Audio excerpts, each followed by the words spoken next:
Chapter 1101. Right now, only by sending the Raksha princess into the nightmare realm could she obtain a chance of survival. Princess. The female disciple behind the Raksha princess cried out in alarm and abruptly drew her sword. With a tense expression, she slashed at Sikong Fuling, who was holding the phoenix nether demonic flute and playing the demonic notes while vigilantly watching her. Sikong Fuling had already exhausted too much mystic energy and was merely forcefully holding on at the moment. A wisp of blood had already trickled down the corner of her lips. Seeing that she had no strength to resist this slash at all, Sikong Fuling couldn't help but sigh in disappointment and frustration. She didn't expect that this trip to the Mystic Beast Forest would actually be her suicide mission. Suddenly, a small, fair, and tender hand with slender jade-like fingers and a white wrist that was as transparent as moonlight drilled out from the side of her face. A claw directly latched onto the neck of the Raksha ghost sect female disciple who was thrusting her sword over. The slender hand exerted a bit of force. Crack! That Raksha ghost sect disciple's eyes bulged in disbelief. Her first thought before death was, how is this possible?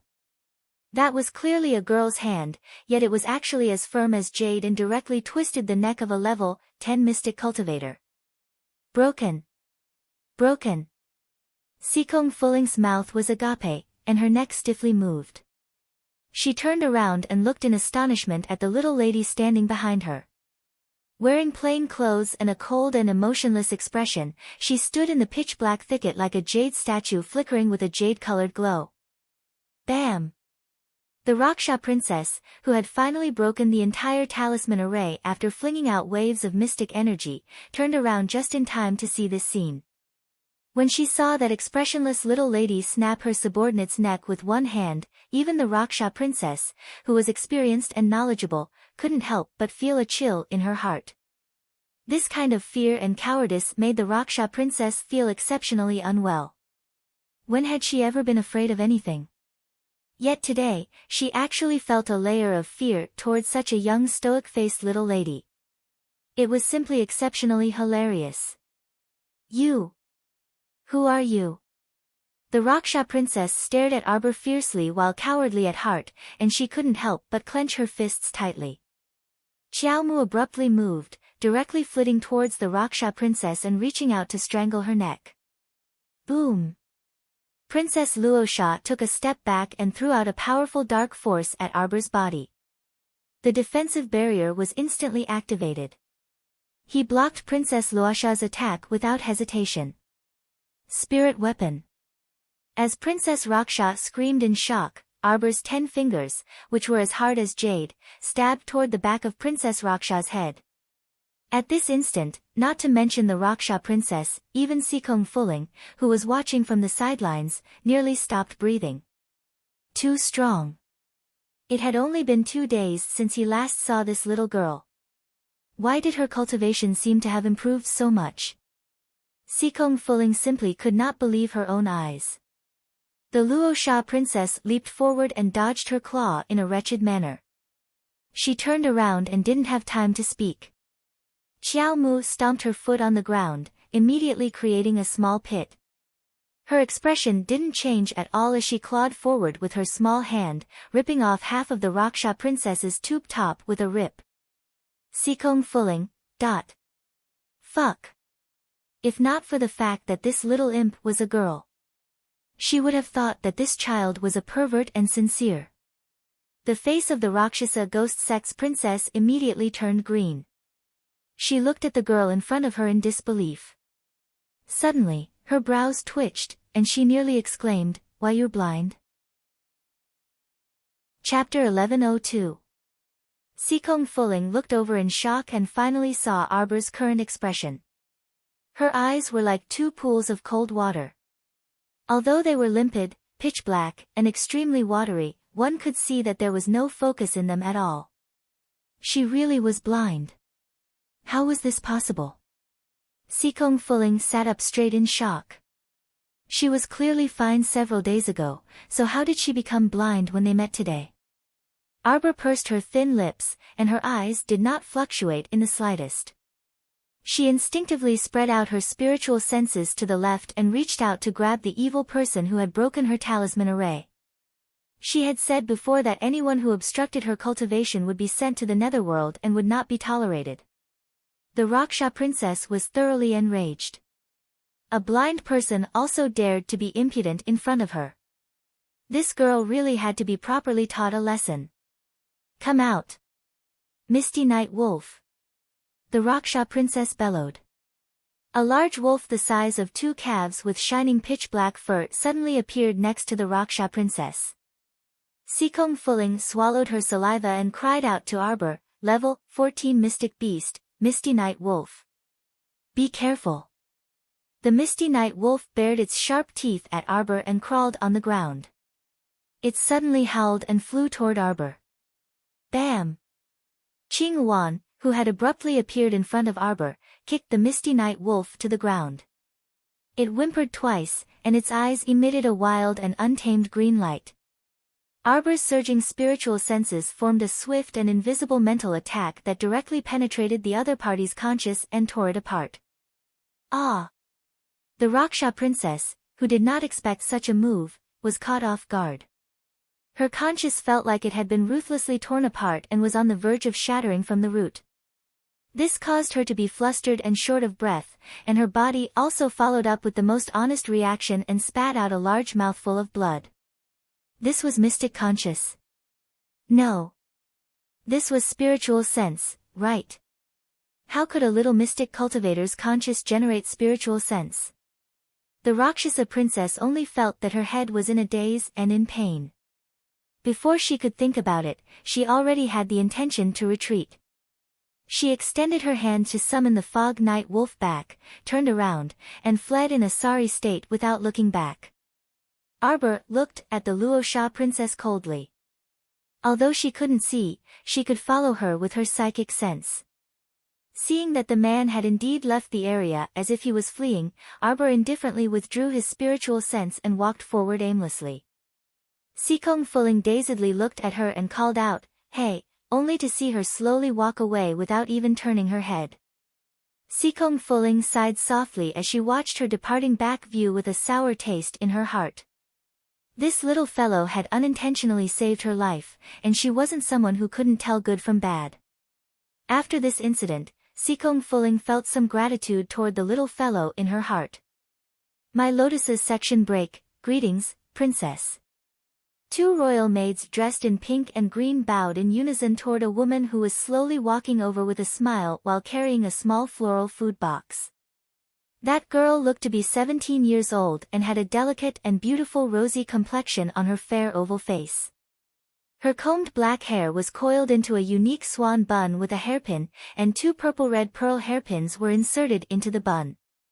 Her exposed white wrists were also wearing a pair of priceless gold-threaded jasper bracelets.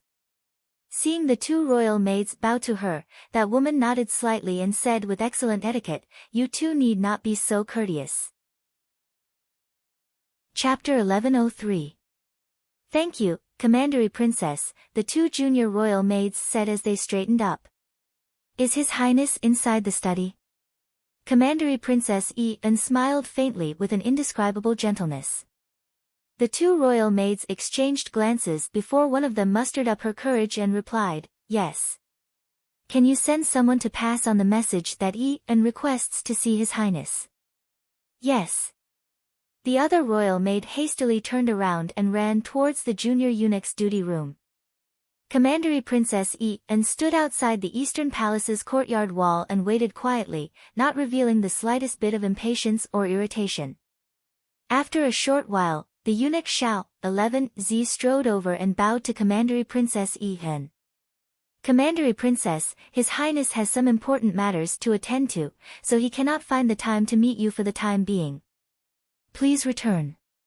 Yi-en nodded gently as she handed the small food box in her hand to Xiao, 11Z.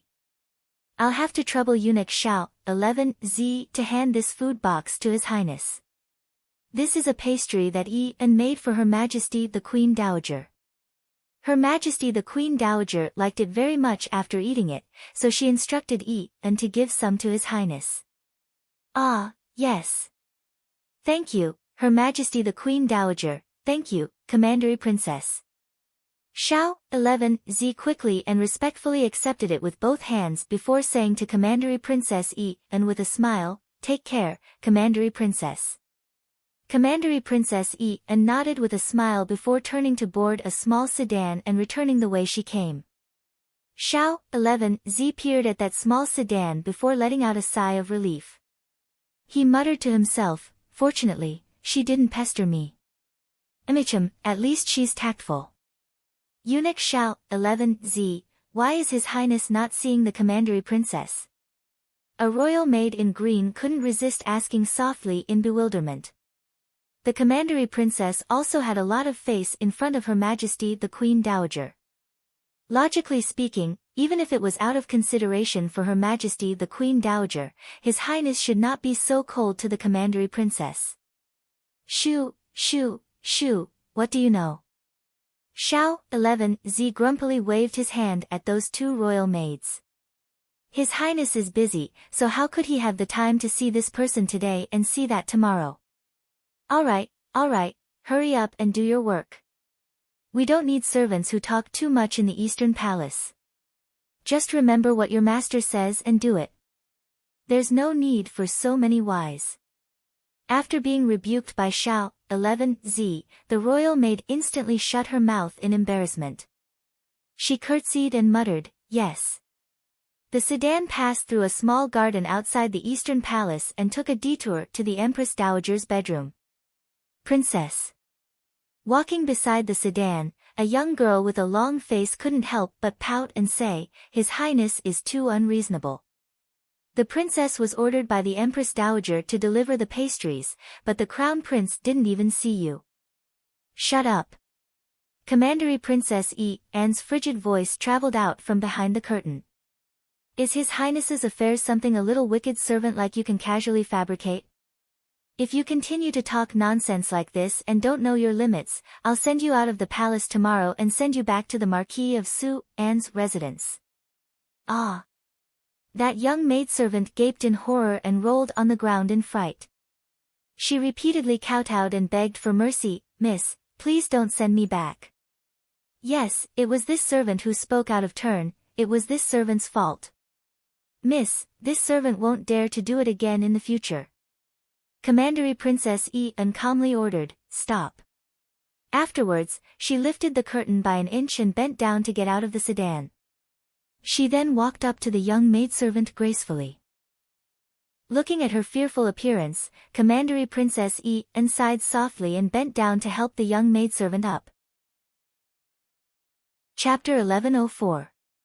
Do you know what you did wrong? Commandery Princess Anne asked her gently as she patted away the dust on her skirt. The little girl cowered a bit, her face still ghastly pale. This servant misspoke. Commandery Princess Anne said dryly, you are my personal maidservant. Your every word and action, when you go out, represents this princess. You must remember not to speak carelessly in the future. The little girl sniffled as she wiped her tears with her sleeve and nodded vigorously. Yes, will remember. Commandery Princess Anne then smiled and pulled her back to the sedan chair. It's getting late, so we have to hurry back. Ever since Anne's parents passed away, she had been staying by Her Majesty the Queen Dowager's side, and her residence was inside the Queen Dowager's longevity palace. All these years, the Queen Dowager doted on her as if she was her biological granddaughter. Anne's status had also risen from the original orphan girl to the point where everyone fawned over her. In order to maintain her current status, she had to speak and act cautiously and abide by the rules. Although Her Majesty the Queen Dowager treated her as her biological granddaughter, she was not really her biological granddaughter after all. But if she could fight for another identity, then it would be a different story. She would no longer have to worry about difficulties in the palace in the future. Back then, she had brought into the palace from the Marquis of Anne's estate, so she could be considered her number one confidant. It was precisely because of this that she had to give her a warning from time to time to prevent her from foolishly inviting trouble for herself. Commandery Princess, we have arrived. Su reminded her softly.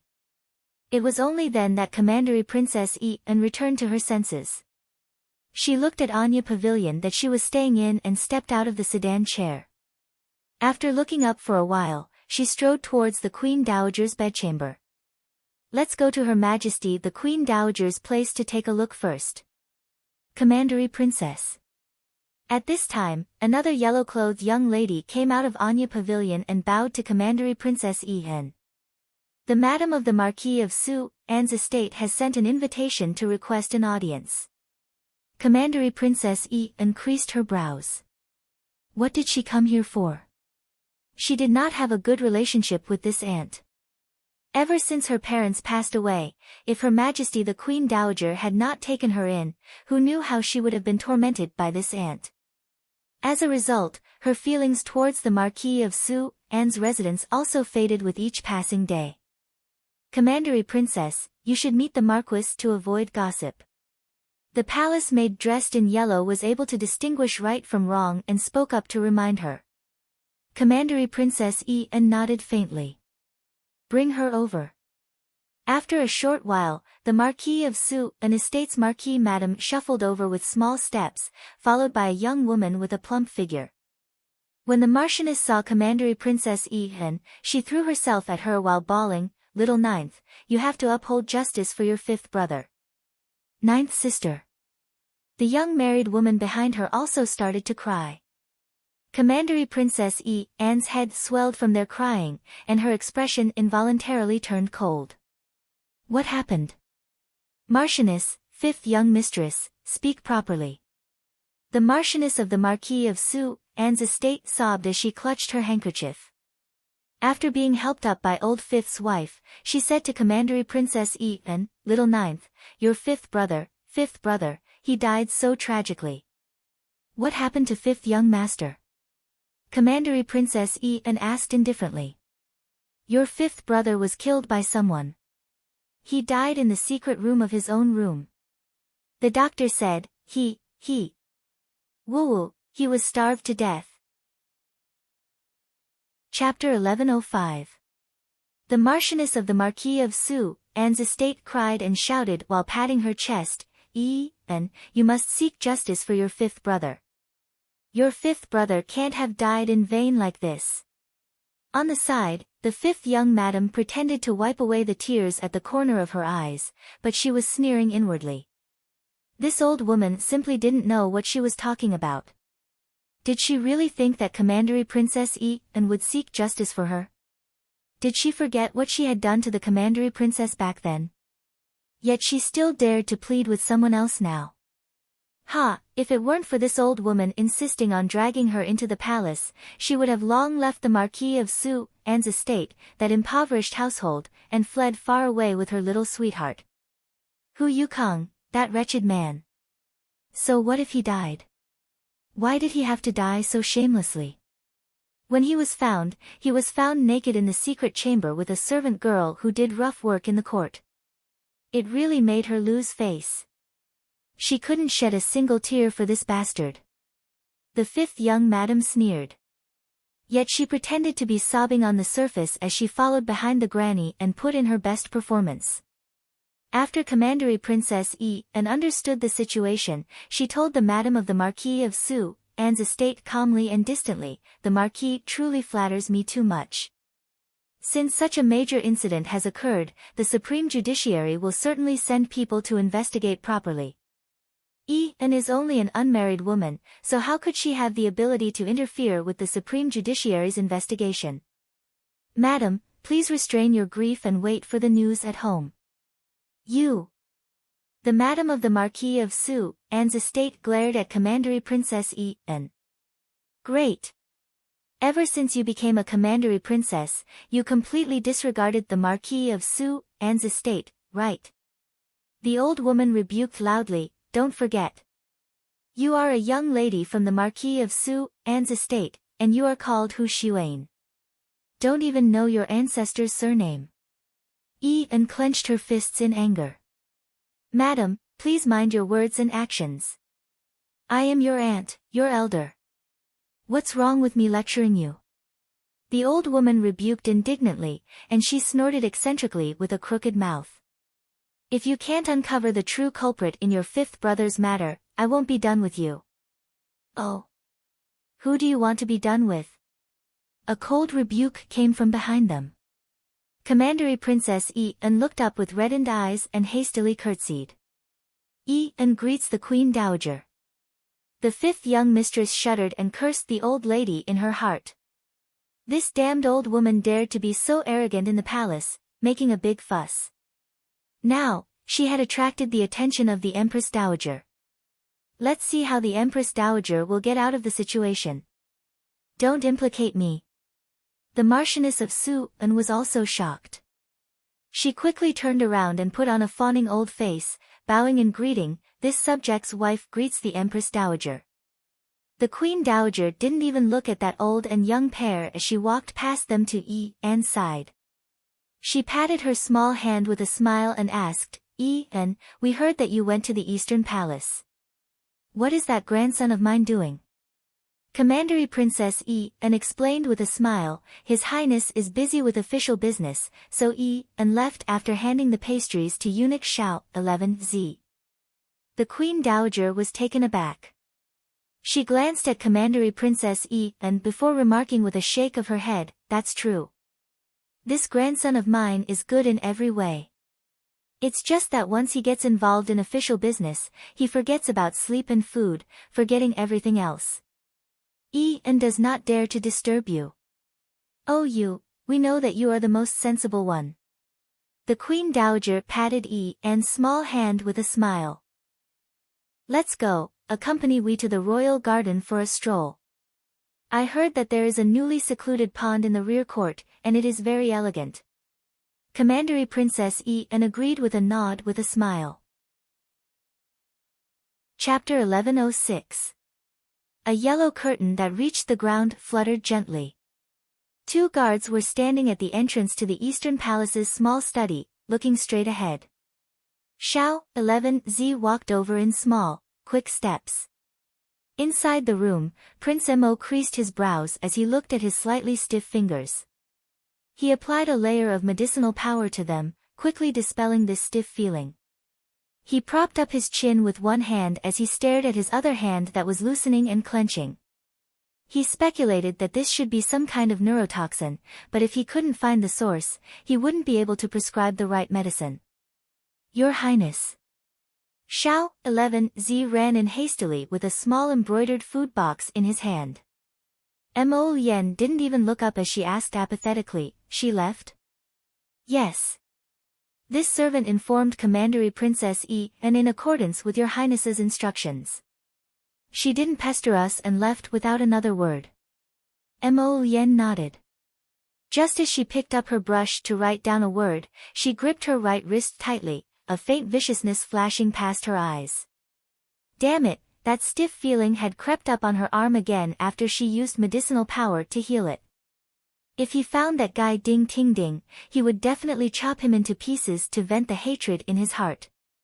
After using medicinal power to treat her arm again, Mo Yen looked up slightly and glared impatiently at Xiao 11Z, who was standing inside the room. Is there anything else? Yes, Commandery Princess Yi-en left behind some pastries. She said that she had received Her Majesty the Queen Dowager's instructions and specially gave them to your Highness to taste. Mo Yen glanced apathetically at the food box that Xiao 11Z was holding in his hand. He knitted his brows and said, Since it's a reward from the Queen Dowager, you can distribute it to the palace servants below. Pick out a pot of first-rate longevity flowers for us as a gift to grandmother.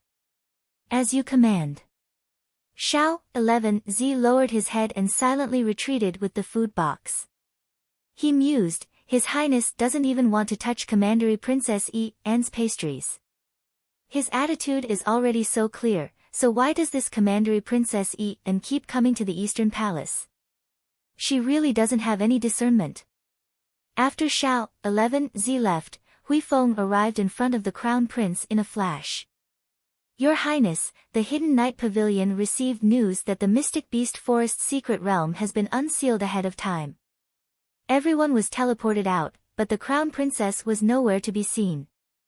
Prince Mo immediately lost his composure and jumped up from the stool. What did you say? Hadn't it only been 10 days or so? How could the mystic realm have been unsealed? Wasn't it supposed to be a month? Why didn't it count? Your Highness, we've already sent Lightning's group from the Mystic Beast Forest base into the forest to search for the crown princess. Hui Feng said worriedly. Right now, the 2 sects, 5 factions, 8 great patrician families, 4 great manors, Ani Prefecture, Luotian Prefecture, and others have all run to the Mystic Beast Forest. I wonder if something will happen. Mo Lien couldn't sit still on the spot. His little fellow didn't have a good relationship with the 5 factions and 8 great patrician families. In addition, there was also Ani Prefecture and Luotian Prefecture eyeing her covetously from the sidelines. How could he not be worried about her safety? This won't do, make preparations immediately. I'm going to the Mystic Beast Forest to search for her. Prince Mo made a prompt decision. He couldn't wait any longer. He had to go find her. Find her, find her. There was a voice that kept reverberating in his mind, as if something bad would happen if he couldn't find her. His heart thumped rapidly, and his expression was as cold as water. Immediately summon 3,000 hidden guards and head to the Mystic Beast Forest with me to search for the crown princess. Yes. Chapter 1107. Hui Feng knew that His Highness the Crown Prince must be burning with anxiety right now, so he jumped out of the window and hastily went to inform the hidden guards to come. Soon, the great king, who was holding the beauty's wrist and accompanying her in painting in Zhao Yi's bedchamber, received the latest news. His Highness the Crown Prince had ordered 3,000 hidden guards to set off for the Mystic Beast Forest and tossed all the unfinished business to him. This son of a fraud. Truly, he had a wife but no father. Every time he encountered a matter concerning his wife, he could even abandon his father. Unfilial son. So infuriating. My Lien's section break, at the entrance to Anya Pavilion.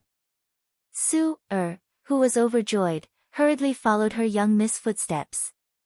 When she passed by the Marchioness and her daughter-in-law, who were half-squatting and sweating profusely, she even provocatively curled her lips and rolled her eyes at them. From beginning to end, the Queen Dowager did not allow the Marchioness and her daughter-in-law to get up. She did not even glance at them from the corner of her eye until she disappeared from Anya Pavilion with Commandery Princess Yihen. The group of junior royal maids covered their mouths as they peeped at the Marchioness and her daughter-in-law, as if they were watching a good show. Afterwards, they dispersed. It was not until a few minutes later that the Marchioness finally dared to stand up with her hands on her hips. She groaned and exchanged glances with her daughter-in-law, who still had lingering fears. The two supported each other and left with tearful faces while massaging their waists. Back then, the Queen Dowager had accompanied the former king to conquer the country. Women were not inferior to men, so she was naturally very forthright. As a result, she also looked down on the bashful Marchioness and her daughter-in-law. Child, how many times have I told you? Don't meet those unnecessary people if you don't want to. The Queen Dowager sighed softly as she turned to glance at Yi and beside her. Commandery Princess Yi's eyes reddened as she said softly, and was thinking that since we are family after all, it would not be good to go overboard for the sake of face. Sigh, you are just too kind-hearted. The Queen Dowager shook her head before saying with a smile, you should find a chance to meet that little sister-in-law of yours and learn from her. With your personality, you won't be so soft and easily manipulated. Little sister-in-law. Commandery Princess Yihen was startled. That's right. The little granddaughter-in-law that I've never met. The Empress Dowager said with a smile, for the past few days, Aijia has been asking Gong Cheng and to come over and tell me stories, ha ha ha. At the mention of the little crown princess, the Empress Dowager actually beamed with joy. You don't know, she's amazing. Hee, I really like her methods. You know what? The great king's consort Zheng was amazing. In the end, when he saw my granddaughter-in-law, he was like a mouse seeing a cat. Also, that old woman from the Shu family bullied her and she immediately retaliated. Even now, that old woman is still learning the rules at home, ha ha ha ha ha. When the Empress Dowager talked about something happy, she actually looked up to the sky and laughed. The old nanny following behind her couldn't help but twitch her mouth. She hurriedly stepped forward and whispered to the Empress Dowager, "Your Highness, you've already mentioned this 3 times today." "Really?" The Queen Dowager laughed heartily. Afterwards, she turned to say to Yi-en, who was smiling faintly, "It's a pity that this little fellow hasn't returned from the Mystic Beast Forest yet. Otherwise, I really would have to meet her properly." Commandery Princess Yi-en didn't know what to say in response, so she could only smile faintly. "Yi-en, you are 17 this year, right?" "The Count of Jian-an's estate's son is 2 years older than you." Chapter 1108. That's because he is extremely good-looking, and his cultivation is also not bad at such a young age. This Empress Dowager is very optimistic about him. If you're willing, this Empress Dowager will make the decision and let you meet him. The Empress Dowager said with a smile, "If you don't like him, then this Empress Dowager will help you find someone else." Queen Dowager. Commandery Princess Yi-en's expression stiffened before turning into a bashful smile. Her hand holding Her Majesty the Queen Dowager also involuntarily paused, and she quickly said, "Yi-en only wishes to be able to accompany the Queen Dowager." "Sigh, what nonsense are you saying?" The Queen Dowager cast her a glance before harumphing, "I am just an old woman, so it's fine with Feng-gu accompanying me. You are so young, so of course you have to find a good in-law. What is there to be shy about? My youngest granddaughter-in-law hasn't even turned 15 this year, yet she has already been engaged to my grandson. That's why it is better to get married sooner rather than later. Otherwise, all the good ones will be taken away." Behind her, elderly Nanny Feng-gu burst into laughter and couldn't resist teasing, "Your Majesty, young ladies are all shy. How do you want the Commandery Princess to answer your question?" Okay, then I will make the decision." The Queen Dowager nodded with a chuckle. "In 2 days, have the Countess of Jian and come over for tea and have her bring that rascal into the palace. Let our Yi-en take a look." Feng-gu agreed with a smile. Yes, Your Majesty. This old servant will remember this." Commandery Princess Yi-en's slender hand that was hanging by her side clenched slightly before letting go. She revealed a gentle and bashful smile that was just the right amount of gentleness. The group accompanied the Queen Dowager to stroll around the small garden for an hour before returning to the Longevity Palace. After Yi-en bid farewell and left, Feng-gu handed a cup of tea to Her Majesty the Queen Dowager. The Queen Dowager shook her head slightly as she watched Yi-en's departing figure. "Feng-gu, what do you think this child is thinking?" Feng-gu quickly said, "Your Majesty the Queen Dowager has already done your best for Commandery Princess Yi-en. The Commandery Princess will definitely understand. This morning, we only mentioned casually that the Crown Prince should also like such good pastries. But to her, it would become following an imperial edict to deliver pastries to the Eastern Palace. If the Crown Prince wasn't smart enough, he might even develop a grudge against his grandmother." Feng-gu nodded slightly. "Your Highness's eyes are as sharp as torches. What can be hidden from your Highness's eyes? It's not that I don't know." All these years, Yi-en had always wanted to approach the Crown Prince step by step, but if the Crown Prince was truly interested in her, would he need to wait until now? Her Highness is the wisest. Feng-gu nodded as she took out a hot handkerchief and handed it to the Empress Dowager to wipe her hands. She casually said, "Then the son of the Count of Jian-an's family today was also deliberately probed by your Highness?" "That's not it." The Queen Dowager shook her head and accepted the handkerchief to wipe her hands, saying, "I have watched Yi-en grow up. I also hope that she can find a good family and have a good husband in the future. The Count of Jian-an has a good family background. The Count of Jian and his wife are both good people. The most important thing is that there are no messy concubines at home. The Count of Jian has been guarding his wife for 30 years. That's great. The son of the Count of Jian, Peidao, was also young and promising. He never had bad habits. He is a youth that the crown prince values, so his future is naturally limitless. We truly want to betroth her to the son of the Count of Jian.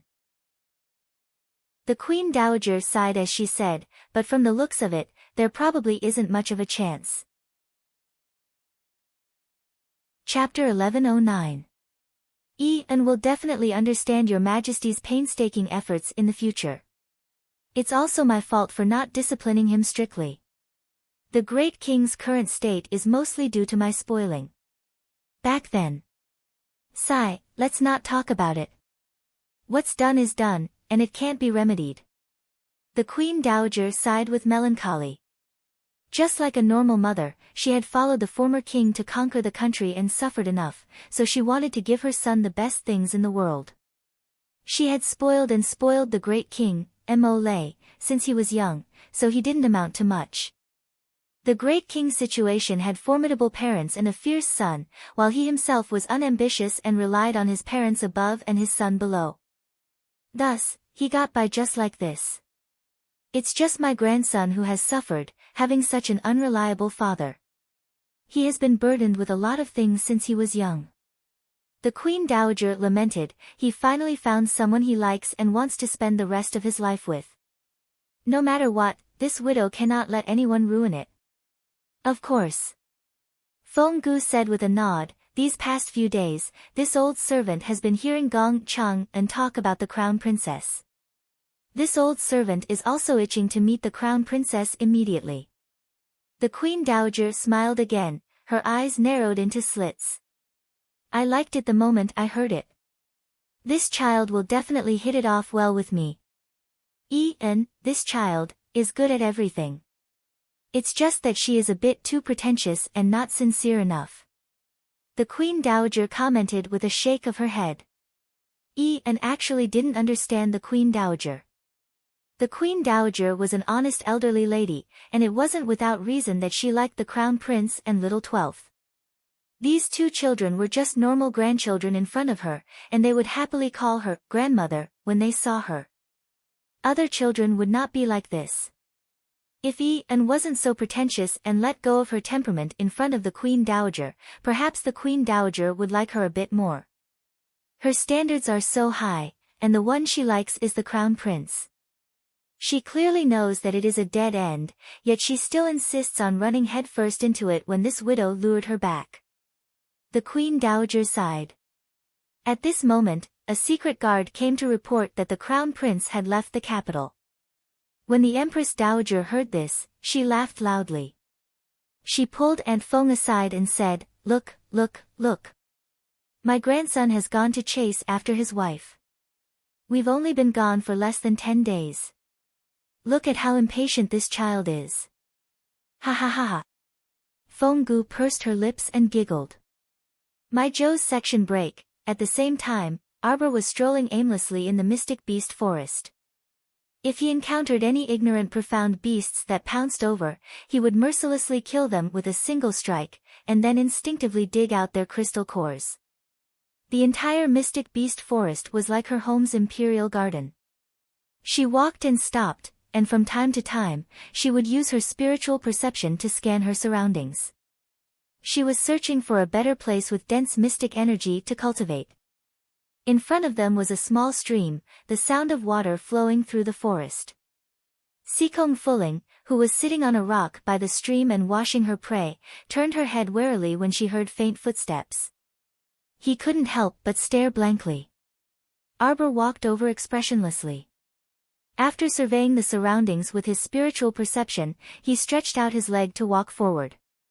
Hey, there's water up ahead. You'll get wet if you step in. Sikong Fuling quickly stood up and pulled him back. Arbor turned his head, his unfocused gaze landing on her face. Gulp. A loud rumbling sound came from his stomach. Sikong Fuling couldn't help but smile after being taken aback. She pulled him back a few steps. Wait here. Chapter 11:10.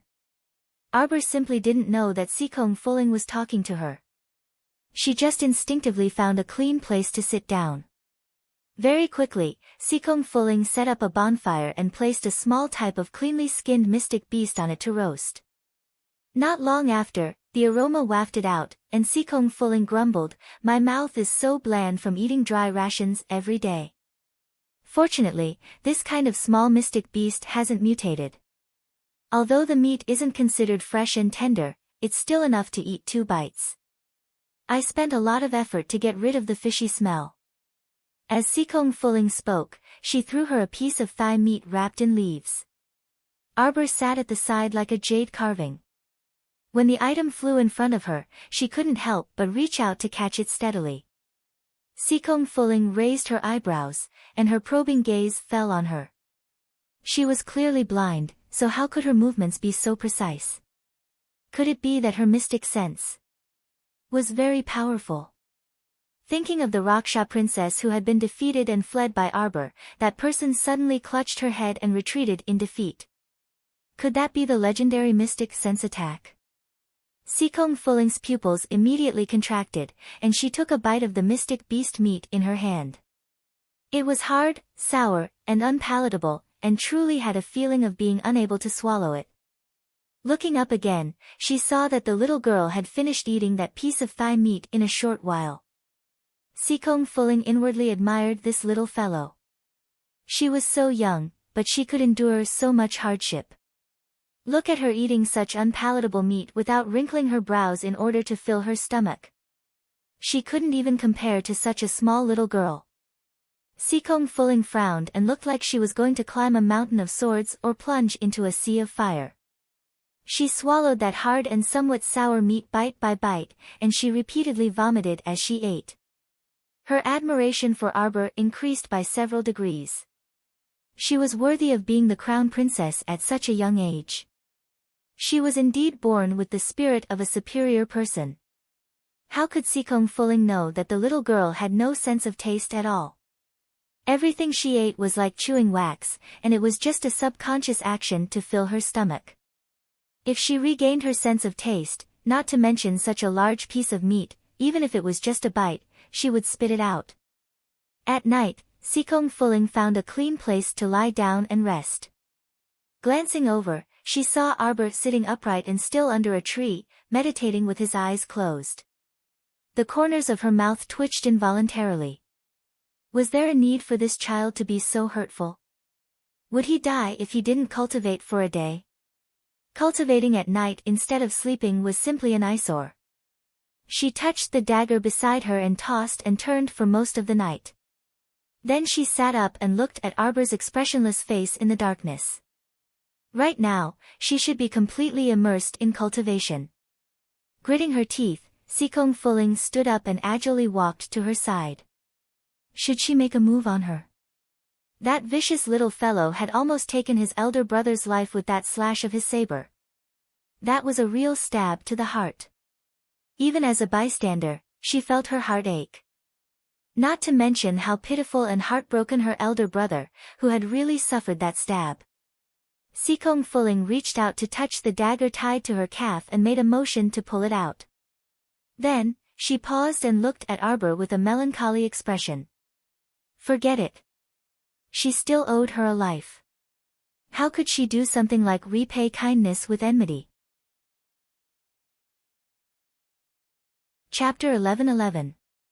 Moreover, although she was a demoness, she still had her bottom line. Out of sight, out of mind. Sikong Fuling simply turned and left the stream, heading to other parts of the forest through the night. Less than a second after she left, Arbor opened her eyes, and her tense aura slowly relaxed. If Sikong Fuling had made a move just now, Arbor would have killed her without hesitation. Because anyone who hindered her from cultivating must go to hell.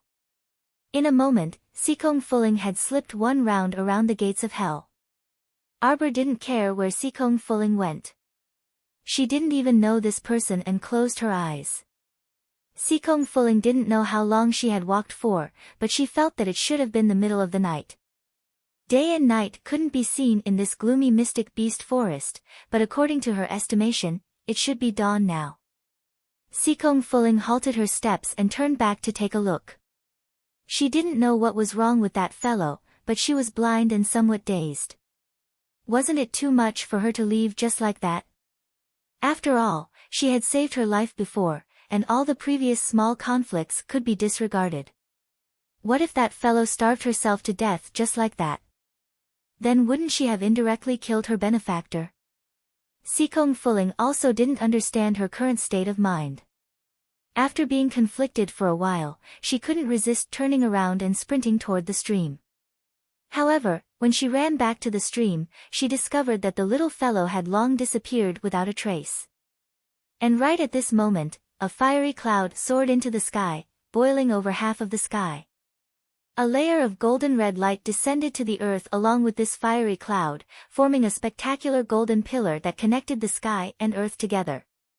Stunned, Sikong Fuling opened her mouth wide and looked up at the horizon. What the fuck was that? The phoenix egg has descended. A bloodfire phoenix egg.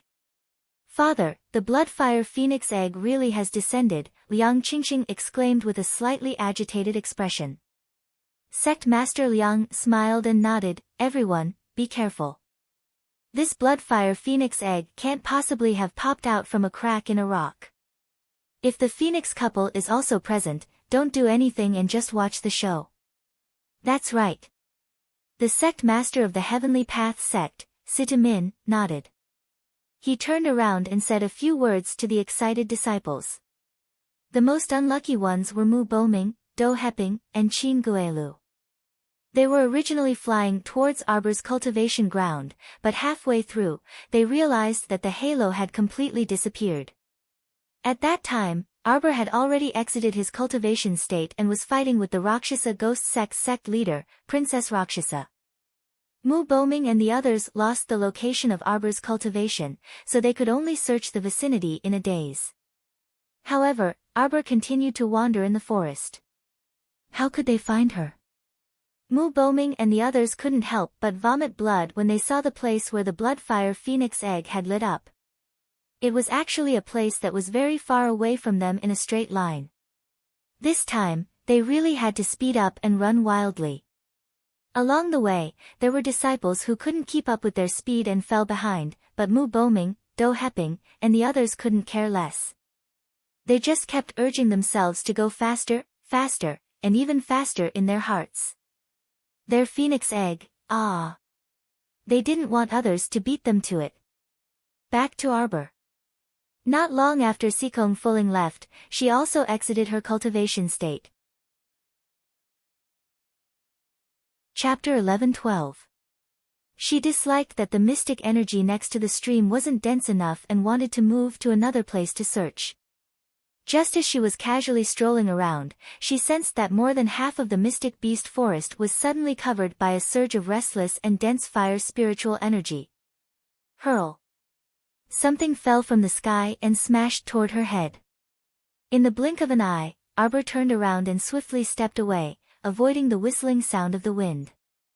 Boom! That thing smashed into the thick pile of withered grass in the forest.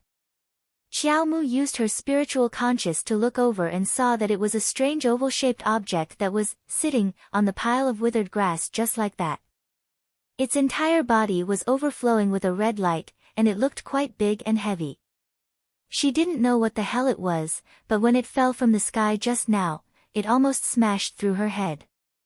Arbor turned around and was about to stroll around again when she heard a rumbling sound. When she turned around to look, that oval-shaped thing had actually rolled to her little feet. Xiaomu didn't hesitate at all and directly kicked it flying. Qing Wan, who had silently appeared, couldn't help but cover her eyes with her wings. Didn't I already say not to act cute in front of Master? Master isn't a normal girl at all, okay? She never liked cute things. Master, Master. Qing Wan felt that she needed to remind her foolish master. Pitiful little master, she was actually tricked into this state by the giant ape. A heaven-defying, unparalleled bloodfire phoenix egg fell from the sky and rolled to her feet, but she actually didn't want it. Arbor actually didn't hear Qing Wan's voice. She only felt that something had appeared beside her, so she blankly turned her head and looked at Qing Wan. She kept feeling that her mind was blank, but there was a voice in her heart that wanted to tell her, this weak chicken can't be beaten. Master, this is a bloodfire phoenix egg and can't be kicked. You should pick it up and bring it back. After speaking, she realized that her little master couldn't hear her at all.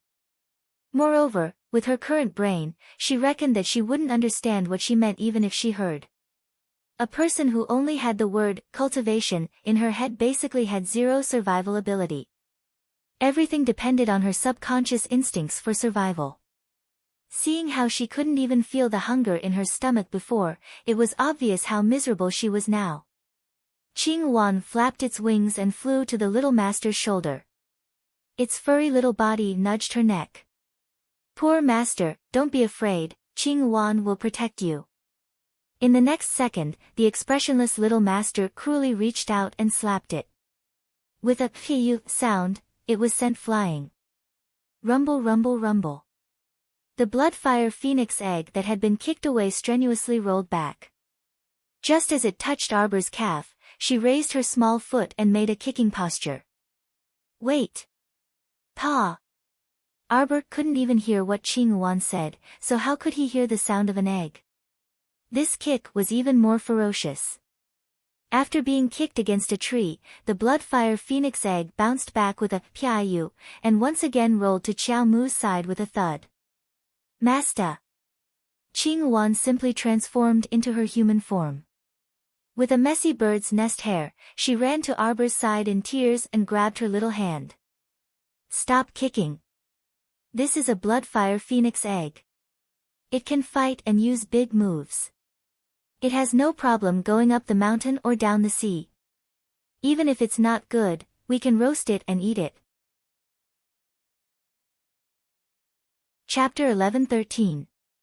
He knew that his little master couldn't hear and could only see him with her spiritual senses.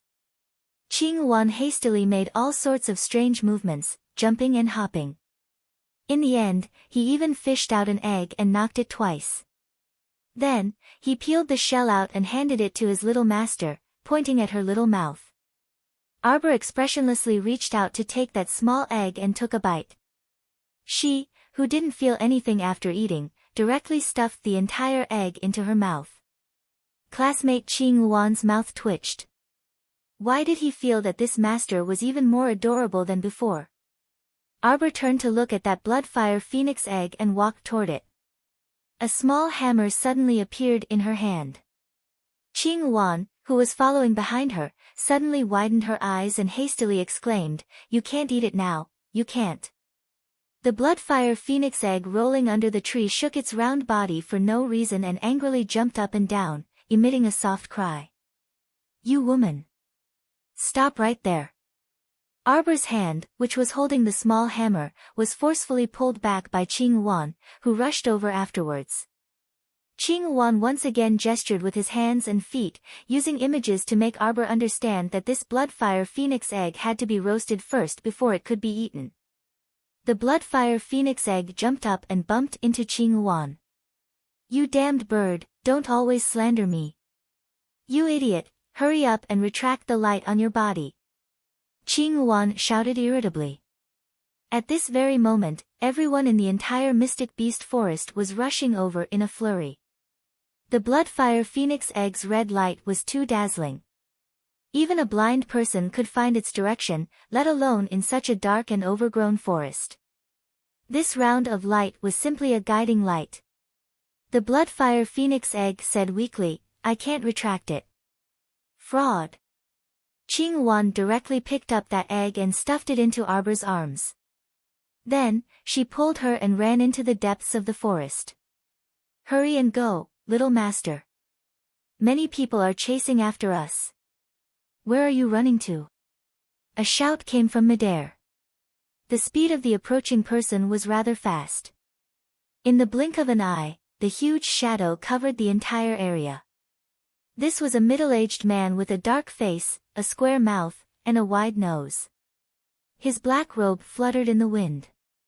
Arbor hugged a bloodfire phoenix egg and looked at the middle-aged man expressionlessly.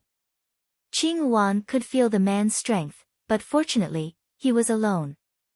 Thus, he hurriedly pushed his little master behind him and gestured for her to leave first. "Master, quickly take the bloodfire phoenix egg and leave first. I'll hold them off here." Arbor's eyes flickered. At this moment, it was as if something was about to emerge from the depths of her mind, causing her to inadvertently frown. He pulled Qing Yuan's arm and pulled it behind him. The little fellow looked up at the middle-aged man and suddenly threw the bloodfire phoenix egg. The corner of Qing Yuan's mouth twitched. Then, she saw that in the next second, the little master turned around and gave a swift and happy flying kick, directly kicking the bloodfire phoenix egg towards the middle-aged man's face. Qing Yuan. Actually, after such a long time, he should understand his little master very well. This kind of fraudulent thing was indeed something she would do. She was a little master who could even abandon Lady Holy Water for her own sect. Chapter 11:14. Little Master didn't like cute things at all, so naturally, she wouldn't have much affection for cute things in the depths of her heart. In her opinion, there was only a difference between those who were close and those who were distant. Those who were close should be protected, and those who were distant could be thrown away at any time. For example, this bloodfire phoenix egg right now was just a useless egg that could be thrown away at any time compared to Qing Yuan. It was useless. The strangest thing was that middle-aged man. He actually thought that the phoenix egg that his little master threw over was a trap. Therefore, he roared in the air, and his supreme mystic energy pressure increased. His chest and abdomen were filled with swirling mystic energy, and with a boom, he threw down the bloodfire phoenix egg that flew to his side. Classmate Qing Yuan suddenly felt some sympathy for this egg. Arbor didn't have any expression when she saw this. If she still had emotions, she would be furious. She wondered if this person was sick. Didn't he come for this oval thing? Why didn't he want it now? With such a pause, Arbor kicked the phoenix egg again and sent it flying. The middle-aged man kicked it again. The two people kicked back and forth 2 or 3 times. The phoenix egg couldn't bear it anymore and became angry. These two insignificant humans, what did they think it was? It was the one and only bloodfire phoenix in the world. When Arbor kicked the middle-aged man, a red light of spiritual energy burst out from the phoenix egg. No, it didn't even look like spiritual energy, but a higher level of power. This terrifying power directly wrapped around the middle-aged man, and with a loud bang, his entire body exploded, turning into ashes. He died without a burial place. This happened in just a breath's time. The crimson phoenix egg was infuriated, and it cursed the heavens, cursed the earth, and cursed Xiao Mu. It pounced over and fiercely smashed Xiao Mu's large head with a bounce. "You damn woman! What do you think this lord is? A ball? You can kick me here and there. This lord doesn't care about face." Arbor looked expressionlessly at the phoenix egg that was jumping in front of her and constantly hitting her little head. She didn't know what it was shouting about. "You bastard! You don't want this lord for this weak little green bird. Do you know who this lord is? I am an ancient bloodfire phoenix egg. This seat can only condense 1 egg every 10,000 years, an ancient bloodfire phoenix egg. This seat is AHH. You idiot. Why don't you come and curry favor with me? What kind of expression is that?" Looking at the egg that was going crazy, Qing Yuan kindly reminded it weakly. That egg. What the hell? My name is Blazing Blood. I am the Blazing Blood Phoenix that only appears once every 10,000 years, Blazing Blood Supreme. Great Blood Blaze God. Okay. Great God. Qing Yuan's mouth twitched. That don't shout in front of Master. Her 5 senses are blocked. She can't hear or see anything. I can only use my spiritual sense to take a look. The Bloodfire Phoenix Egg immediately let out a new round of angry roars, which were directed at Qing Yuan. You stupid bird. Why didn't you say so earlier? Are you trying to anger me to death? Ah! Come over here and gesture to her. Ask her why she doesn't want me. Why? This phoenix egg was really going crazy. Qing Yuan weakly moved to Arbor's side, tugged at her little master's sleeve, and gestured to her. Little master, the phoenix is asking you why you don't want her. Chapter 11:15. Arbor's 10,000-year expressionless face didn't have a single ripple of emotion. The phoenix egg became even angrier when it saw this. It jumped up and was about to smash her head, wishing it could wake her up. I'm 1,000,000 times stronger than this stinky cyan bird. Why do you want him and not me? You idiot. You don't even know who I am, do you? Hurry up and tell me. Master, she can't speak. Why didn't you say so earlier? The phoenix egg's rage had reached a critical point. Soon after, it spread out its powerful divine sense and directly rushed into Arbor's consciousness. With a glance, it roared even more angrily, You damned woman, you actually already contracted with another profound beast? Don't you know that you humans can only contract with one profound beast in your entire life? You actually formed a contract with a weak Xian beast so casually. With your talent, you clearly have a better choice. The phoenix egg communicated with her mental energy through her conscious pool, so Qiao Mu actually heard it. However, she subconsciously disliked this guy's tone of voice very much. Even if her memories were temporarily blocked, she was still a protective little fellow in her bones. Even if she had contracted a weak profound beast, she didn't need this damned phoenix egg to point fingers at her from the side and make a fuss. Woman. Be grateful to me. Right now, let me help you remove the profound beast contract from before. The phoenix egg's voice was complacent. Unexpectedly, Arbor wasn't happy. With a move of her spiritual energy, she immediately communicated with it. You're not allowed to remove it. Even though she didn't know what this phoenix egg wanted to do, she subconsciously felt that it wasn't anything good. Why? The Bloodfire Phoenix Egg was really angry. He had never seen such a person. A phoenix egg fell from the sky. Such a good opportunity was placed in front of her, and she actually didn't firmly grasp it. She would rather contract with a weak chicken than him, the great Bloodfire god. This made his heart extremely angry. Give me a reason. The Bloodfire Phoenix Egg's voice was no longer soft and cute. Instead, it was filled with an invisible pressure, intensely pressuring Arbor. I don't want you. Qiao Mu impatiently used her mental energy to communicate with him. She took out the sleeping little white squirrel from her chest and stroked its soft fur. The Bloodfire Phoenix Egg was so angry that it was about to burn itself into ashes. He suddenly laughed coldly. Unfortunately, you can't refuse. This damned human actually wants to reject me. He wanted to form a contract with her because of her talent. Instead of accepting his gift, he actually wanted to reject it. What a despicable human. On the phoenix egg's body, raging flames ignited. Those were the flames of his own anger. An extremely domineering and intimidating power seeped into the depths of Qiao Mu's conscious, not allowing her to refuse, and rushed towards that mental contract. In the blink of an eye, in the depths of his conscious, the 12 jade slips that had been bundled together suddenly opened up and formed a wall. The golden talisman jade tome activated its self-protective consciousness and blocked the phoenix egg's spiritual energy.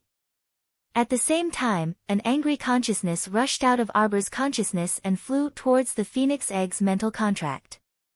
Arbor only felt his consciousness surge like a raging wave. The two fiercely collided. His pupils shrank. In the next moment, because of the endless pain in his consciousness, he spat out a mouthful of blood. The green vine in her sleeve instinctively drilled out and attacked the phoenix egg that was attacking her consciousness. The blood-fire phoenix egg was stunned. Chapter 11:16. As a result, he couldn't react in time and was hit squarely by the vine whip. However, although he was still in the form of an egg, he was still a blood-fire phoenix egg after all, so this vine whip couldn't do anything to him. He just felt very aggrieved and face-slapped. The blood-fire deity discovered that this little girl really didn't like him from the bottom of her heart. It didn't seem like she was faking it. However, he was clearly the blood-fire deity, the incomparable blood-fire phoenix egg in the world. Who in this world didn't want him? Moreover, when he wanted to forcefully break the mental contract with that weak beast, he discovered that the weak beast wasn't simple at all. There was a powerful barrier in this little girl's conscience that controlled everything with absolute mental defense. He really didn't expect that this little girl, who looked to be only 14 or 15 years old, would have such a strange existence in her conscience. At this time, the second batch of people from Ani Prefecture arrived. Ani Prefecture's disciple, Gong Yang, led more than 50 disciples to Arbor's group. He couldn't help but exclaim when he saw her. "It's you." After so many years, this little girl's appearance was firmly imprinted in the depths of his mind. 2 years ago, the battle on the Holy Water sect's main peak nearly killed all the Ani Prefecture disciples on the spot. As Hong Jinchuan's eldest disciple and a level 12 mystic cultivator, Gong Yang followed Hong Jinchuan from beginning to end and led his team to trample all over the Holy Water sect's peaks. Before Arbor could open the Tianji treasure blueprint, Gong Yang collapsed from exhaustion.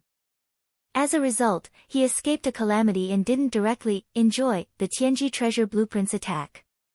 He only saw that little girl from the Holy Water sect madly flinging out a divine weapon and indiscriminately killing many people. Afterwards, he was thrown off the main peak by a huge force and completely fainted. When he fled back to Ani Prefecture's stronghold like a stray dog, he heard from others that his master, Hong Jinchuan's life tablet, had completely shattered. Of the more than 300 Ani Prefecture disciples who went with him to encircle the Holy Water sect, only a dozen or so escaped. Among them, there were many who were missing limbs and were mentally deranged. He didn't expect to meet this little girl from the Holy Water sect again in the Mystic Beast Forest 2 years later. A trace of fear and jealousy flashed in Gong Yang's eyes. He hurriedly approached a robust old man in his 60s and loudly said, "It's her, Consecrator Li. A remnant of the Holy Water sect. She might know the whereabouts of the sacred water. Also, she has a divine artifact, the Tianji treasure map." "What?" The old man named Consecrator Li was overjoyed when he heard the news. He looked at Arbor and laughed. "That's really a case of wearing out iron shoes in a fruitless search, only to find it without any effort. There is indeed a type of person in this world who is gifted and born with great luck. Look, there's the divine artifact Tianji treasure map and the sacred beast phoenix egg." Consecrator Li's gaze fell directly on the blood-fire phoenix egg beside Arbor's leg, and his eyes revealed a greedy light. "Wait until I catch you, little girl. I'll interrogate you to find out the whereabouts of the holy water." Consecrator Li reached out his hand to grab Arbor as soon as he finished speaking. However, he caught nothing but air. Xiao Mu's footsteps shifted extremely quickly, and she kicked that phoenix egg directly at the elder. She instinctively believed that this person also came to ask for the phoenix egg. That old man chattered so much earlier, but she didn't hear a single word. However, the blood-fire phoenix was very angry. Chapter 11:17. In his current situation, he was still an egg after all. Earlier, he had already used all his strength to finish off that middle-aged man in one move. But now, he was powerless to continue. The comical thing was that Pundit Li didn't dare to directly grab that phoenix egg emitting dense flames. He had just shaken out a net from his inner world and originally wanted to catch this egg first. Who knew that this egg was completely conscious? When it saw Pundit Lee take out a net to catch it, it rolled back to Arbor's side as if the egg had grown legs. Pundit Lee's aura sank, and he emitted a powerful mental pressure that crushed Arbor. Although Pundit Lee's cultivation had been suppressed to level 1 spiritual cultivator and he didn't dare to easily use spiritual energy under the heavenly law's nose, his mystic conscious had already reached level 9. He expected that he could do whatever he wanted in the lower star domain. He originally thought that this attack would definitely crush that little girl until she vomited blood and collapsed on the ground. However, things didn't go as he wished. This mystic conscious attack didn't cause the slightest ripple, and the little girl before him was still perfectly fine. However, he didn't know that if Arbor's conscious hadn't been damaged and his spiritual consciousness hadn't been greatly weakened, that old man would have already been sent to some unknown country by the backlash. The old man let out a faint sound of bewilderment and changed to using the power of a level 1 spiritual cultivator to suppress Arbor. This little girl is a bit dangerous. Pundit Lee, you mustn't lower your guard. This girl has the Tianji treasure map on her. Gong Yang was halfway through his words when he suddenly saw Arbor turn around and cast a glance in his direction. He only felt that the little girl's eyes, which were like icy pearls, seemed to flash with saber light and sword shadows. It was abnormally vicious and malicious. How could Gong Yang know that Arbor's memories had been blocked at this time? However, she seemed to subconsciously remember this person. Many years ago, she had repeatedly flipped through many people's life lanterns in the ancestral hall. She had seen all the Holy Water sect disciples' images before they died. If her memories still existed at this time, she would definitely remember that this Gong Yang in front of her was the person who made Fat Sister ruthlessly self-destruct back then. He had taken care of them on the first peak for 30 years like it was just one day. Fat Sis, who was responsible for all her daily needs, was gone because of this bastard. She stared at him coldly. Suddenly, she sent a wisp of her spiritual sense straight into the depths of Gong Yang's conscious. Compared to Reverend Li, Gong Yang's conscious was far inferior. This ferocious spiritual sense attack directly knocked Gong Yang back 3 steps. His mind was in a daze. He held his head and howled a few times. Set up the formation. Consecrator Li shouted with a sullen face. More than 50 Ani Prefecture disciples rushed out from behind Gong Yang. They drew their swords in unison and set up an inescapable sword formation. The disciples of Ani Prefecture had cultivated this sword formation for many years, and their coordination could be said to be quite good. When the entire sword formation was in operation, it was as if thousands of swords had formed a red sun, swaying back and forth around Arbor. Consecrator Li laughed sinisterly, and his powerful cultivation once again suppressed Arbor's figure. You can break her arms and legs, but don't take her life. This old man still wants to keep this little girl alive to inquire about the holy water's whereabouts. At this time, Gong Yang's pale face had also recovered some of his lucidity. He glared at Arbor and said resentfully, Consecrator Li, I see that this little girl is a cultivation prodigy. If you use her body as a cultivation cauldron, Consecrator Li's cultivation will definitely rise to another level. Consecrator Li hadn't thought of this, and he couldn't help but laugh loudly at Gong Yang's reminder. Chapter 11:18. Gong Yang, your idea isn't bad. Consecrator Li looked at Arbor, who was standing in the sword circle, with a sinister smile. He shouted to the disciples, remember, don't harm her life. Just break the tendons in her arms and legs. Taking a closer look, you are indeed a peerless beauty. To be able to become this old man's cultivation furnace, it can be considered your good fortune. Ha ha ha. As the old man spoke, he laughed complacently. But he didn't forget to release the strongest mystic energy a level 1 spirit master could release to control Arbor, who was inside the sword circle. This sword circle's advantage was in coordination. It gathered the cultivations of over 50 people, turning them into a whole, condensing them into a ball. In a short period of time, it would be difficult for Arbor to break out of this sword circle by herself. Moreover, Her conscience had been injured just now. Right now, she only felt a faint headache. The best method was to find a secluded place to sit down and continue cultivating, recovering her spiritual sense. But the current situation didn't allow her to stop and rest. She could only continue fighting. Of course, deep in her heart, she didn't fear anyone.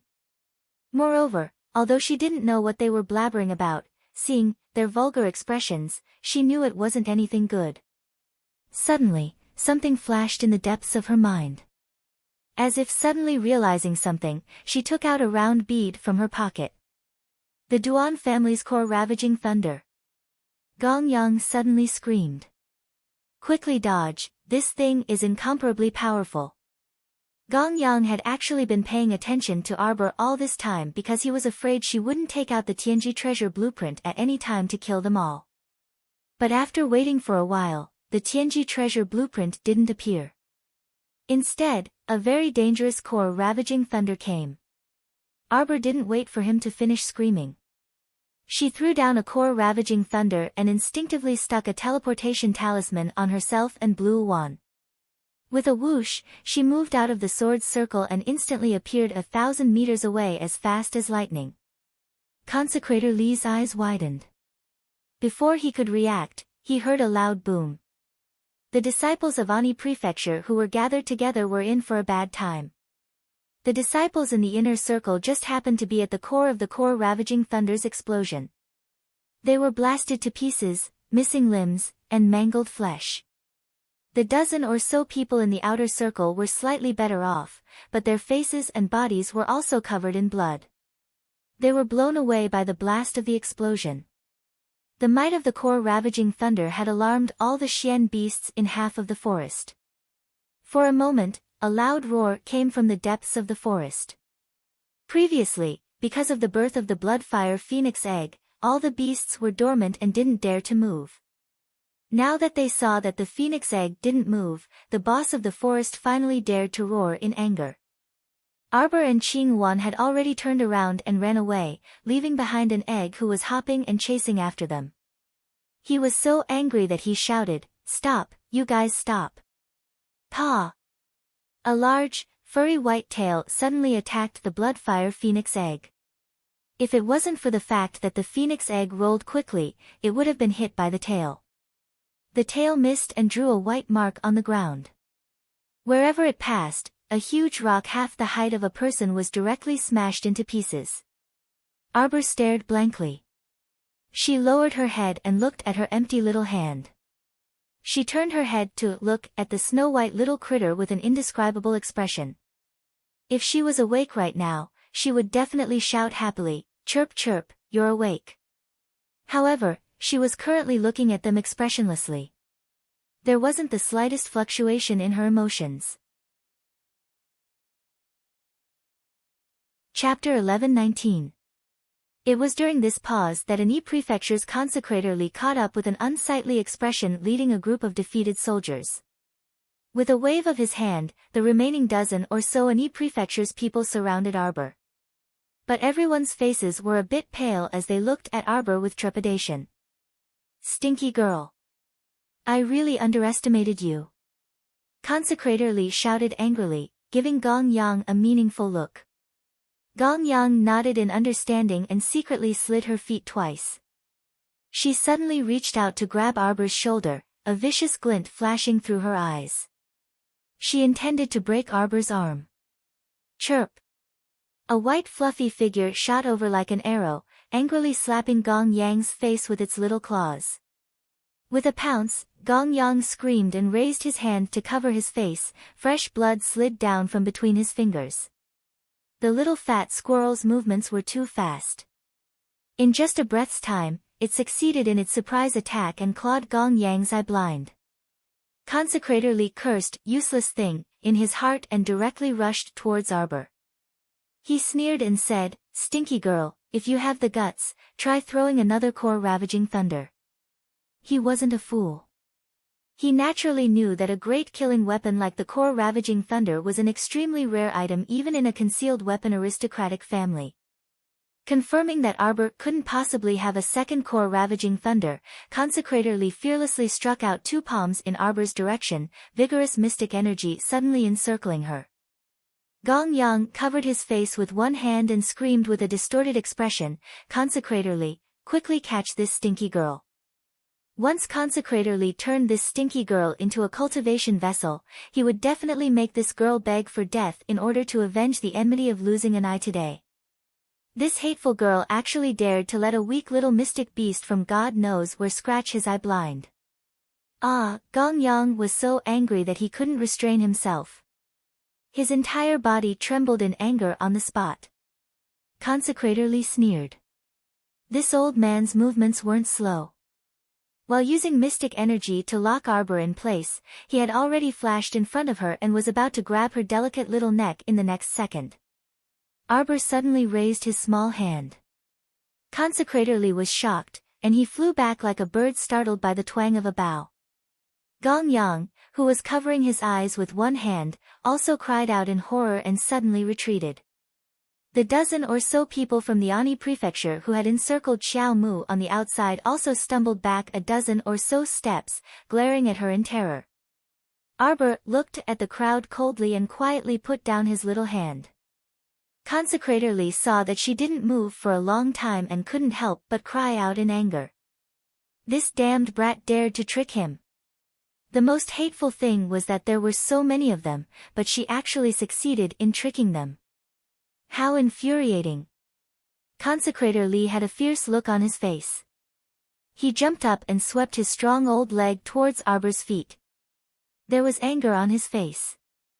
The dozen or so Ani prefecture's disciples once again surrounded him like wolves and tigers. Just at this time, Arbor once again raised her small hand and made a small action of throwing a core-ravaging thunder. Consecrator Lee was greatly alarmed. He quickly rolled on the ground like a gourd and rolled to the side. He hurriedly opened his defensive barrier and prepared for a full defense. Those dozen or so Ani prefecture's disciples were so scared that their faces were pale.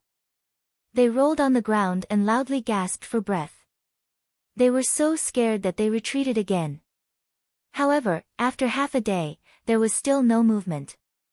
Consecrator Lee and the others were dumbfounded as they looked at the little girl who had played them for a fool. Chapter 11:20. Damn it! Pundit Lee's face was already contorted. He was extremely furious. Being toyed with by this wretched girl time and time again, he only felt that his old face was burning hot and he was abnormally embarrassed. Gong Yang covered one of his eyes at the side and screamed urgently, "Pundit! Don't fall for her trick. This wretched girl is only scaring us. She definitely doesn't have a large firearm like the core-ravaging thunder on her. She doesn't have it. Don't hesitate, quickly catch her. Don't let her escape." Gong Yang urged from the side, "Don't forget that she's the only one who knows the whereabouts of the holy water. And the Tianji treasure map on her." Xiao Mu blinked, unable to understand why these people kept crowding around her. Logically speaking, they wanted that round egg, and she had already given it to them, but they were still surrounding her, not knowing what they wanted to do. So annoying that it was time for her to cultivate. It was better to kill all these people who were hindering her from cultivating. Otherwise, they would always be buzzing around her like dead flies. Arbor separated her palms, and a wave of spirit energy appeared on her body. Suddenly, Pundit Lee and the rest were stunned to find that the soil on the ground rolled up the leaves, like a wriggling dragon. An earth-shattering layer of soil suddenly rose up from the ground, turning over and smashing down on everyone. Earth Spirit. Pundit Lee was instantly stunned.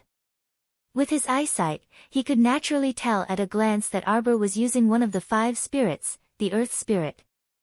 This wretched girl had already comprehended the Earth Spirit at such a young age. Comprehending the Earth Spirit in a place like the lower star domain? Or could it be that she wasn't from the lower star domain at all? Pundit Lee jumped in fright, and hurriedly retreated, trying to escape from this earth-shattering wall with lightning speed. Boom! The tumbling earth wall came crashing down, instantly drowning the dozen of an prefecture's disciples who had lost their arms and legs and looked like arrows at the end of their flight. Gong Yang saw that the situation was not good, and turned to escape. Suddenly, something round rolled all the way to his feet. Gong Yang lowered his head to look, and his eyes suddenly bulged. He let out a miserable cry, and before he could escape, he was sent flying by a huge explosive force. This time, he happened to be in the center of the explosion of the core ravaging thunder. How could he survive? His entire body was flung out and ruthlessly smashed into a broken old tree before tumbling to the ground with a boom. His upper body fell to the ground like a puppet, and he couldn't even close his eyes before he died. It was as if he was in complete disbelief that Xiao Mu, this little fellow, would actually carry a second core ravaging thunder on her and casually throw it away. When Consecrator Li broke through the soil layer and jumped out with a loud shout, he saw Gong Yang's tragic death before he died. His broken body was hanging on half of a withered tree. It was very scary. Consecrator Li's scalp went numb. He turned around and saw that he was the only one left in the huge Ani Prefecture team. This little girl's battle prowess could not be judged based on her current cultivation. High Official Li already had thoughts of retreating. Between treasures and his life, Consecrator Li still cherished his life. The core ravaging thunder on the little girl was especially terrifying. Compared to what he had seen before, it was even more powerful. It could actually blast Gong Yang, a level 12 mystic cultivator, into smithereens in an instant. How dehumanizing was this? Chapter 11:21. He didn't know if there was a third core ravaging thunder on this damned girl. He couldn't afford to gamble. After the earth layer was turned over, Mr. Li's body was already covered in blood and he couldn't fight anymore. Since he already had the intention to retreat, he made a prompt decision to fly backwards. But after running for a few steps, he saw a snow-white squirrel-like little beast squatting there, eyeing him covetously. Its pair of small eyes were staring at him just like that. Consecrator Li immediately flew into a rage. With a roar, he kicked over, "Get out of my way. Damn it, even a weak little beast could casually block his way now." It was simply seeking its own death. Mr. Li's face was ugly. He was sure that his kick would definitely send this weak beast flying into the sky. He didn't care whether it was dead or alive. Anyway, if it dared to block his way, he would kill it all. However, the flying into the sky that he expected didn't happen. On the contrary, he clearly heard the crisp sound of his leg bones breaking. He immediately wailed and cold sweat dripped down his head. That kick just now was as if he had kicked a piece of iron plate, causing his leg bones to fracture. Don't joke around. He was a level 1 spiritual master. For someone with his cultivation level, his whole body had been trained to the point where it was impregnable. Not to mention kicking such a weak little beast, even if he was hit by the core ravaging thunder just now, it wouldn't be enough to make him so miserable. So to say that this little beast wasn't a weak beast. Could it be a spiritual beast? Or a divine beast? Consecrator Li was flabbergasted as he stared at the little weak beast that was constantly stretching its body and suddenly grew to the size of a small hill in front of him. Dragging his broken old leg, he took a few steps back and swallowed his saliva in panic. Why did it turn out like this? What kind of monster was this? He had never seen a little squirrel that could grow to the size of a mountain. His eyes bulged and he subconsciously shrank back. When she turned her head, she saw the slender figure standing under the tree. Her evil guts welled up, and she pounced at Xiao Mu, her hands grabbing for Xiao Mu's slender neck. No, he must catch this damned girl in his hands to save his life. Bang! A white, furry tail suddenly covered the top of his head and swept over, instantly sending the old man, who was trying to grab Xiao Mu, flying. He crashed headfirst into a tree with a thud, and he tumbled to the ground with a cry of pain. The little white squirrel that had turned into the size of a small hill had a pair of small eyes that flashed with a cold light. It contained a deterrent force that Consecrator Lee could not understand. When he fell to the ground, he felt as if his internal organs had been flipped upside down by the tail. After enduring for 2 seconds, he instantly spat out a mouthful of blood mixed with bits of his internal organs. With this spray, his aura became much more dispirited, and he fell to the ground on the verge of death, leaving only a pair of frightened eyes staring at the giant beast in front of him. He was scared. No, no, no, he regretted it. Let me go. Mr. Lee coughed heavily and turned to look at Arbor. He said word by word, "This old man can, cough cough, serve you as my master." However, Arbor didn't know what he was mumbling about and didn't give him any response. The little white squirrel saw that its little master's face was incomparably cold and knew that its master didn't want to let this damned old man live. Chapter 11:22. Since that was the case, then he would take care of the old man. His long tail immediately swept over again. Don't be fooled by the large, furry tail that looked very gentle and warm when it landed on Consecrated Lee's body. Its might was comparable to that of a giant pillar reaching the heavens. He was instantly smashed into minced meat, and his head was smashed into pieces and buried in the ground. Roar! After the hill-sized squirrel lord finished dealing with the old man, he suddenly roared toward the depths of the forest. The dense pressure spread out, causing the group of small beasts that were originally restless and uneasy in the entire forest, intending to run to the base to attack the humans, to be so scared that they covered their heads and scurried away. One after another, they pitifully retreated back to their own small territories. So terrifying. Even that boss in the forest didn't dare to make a sound at this time. This dense and terrifying aura was clearly on par with the aura when the Bloodfire Phoenix egg was born. Terrifying. The appearance of a holy beast Bloodfire Phoenix egg in the Mystic Beast Forest was already frightening enough. Why did such a big shot appear now? Do Heping, Mu Boming, and the others, who were desperately rushing toward this end of the forest, were shaken by the little squirrel's roar halfway and tumbled to the ground on the spot. The ground of the entire Mystic Beast Forest was faintly trembling. The members of the group rolled all over the ground. They struggled to get up in a fluster and looked for trees, boulders, and other things to hide behind in their fright. Fuck! What was going on? The 2 earth-shattering explosions earlier had caused them to look for cover everywhere like quails. Now, there was the roar of a giant beast. Can't you just let me travel happily? After waiting for a while and discovering that there was nothing out of the ordinary in their surroundings, Mu Boming and Do Heping walked out from behind a large tree with strange expressions.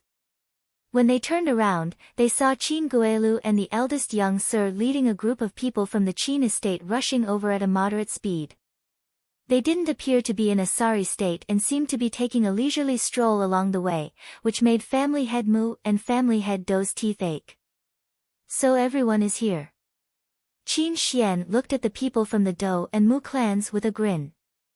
With a jade-like beauty and a distinguished and elegant demeanor, this eldest young master merely stood there and immediately caused Miss Zhilan of the Mu family to blush. Family Head Qin and young Master Qin don't seem to care much about the phoenix egg. Mu Boming tugged at the corner of his mouth with a fake smile. Upon seeing this, Qin Guelu chuckled and said, "It's not about caring or not. Although this phoenix egg is good, there is only one of it after all.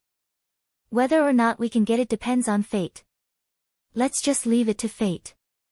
Mu Boming's lips quivered, and then he laughed in mock embarrassment. Family Head Qin is indeed open-minded. Family Head, if you don't go over now, it'll be too late. Mu Zijuan reminded with a taut face.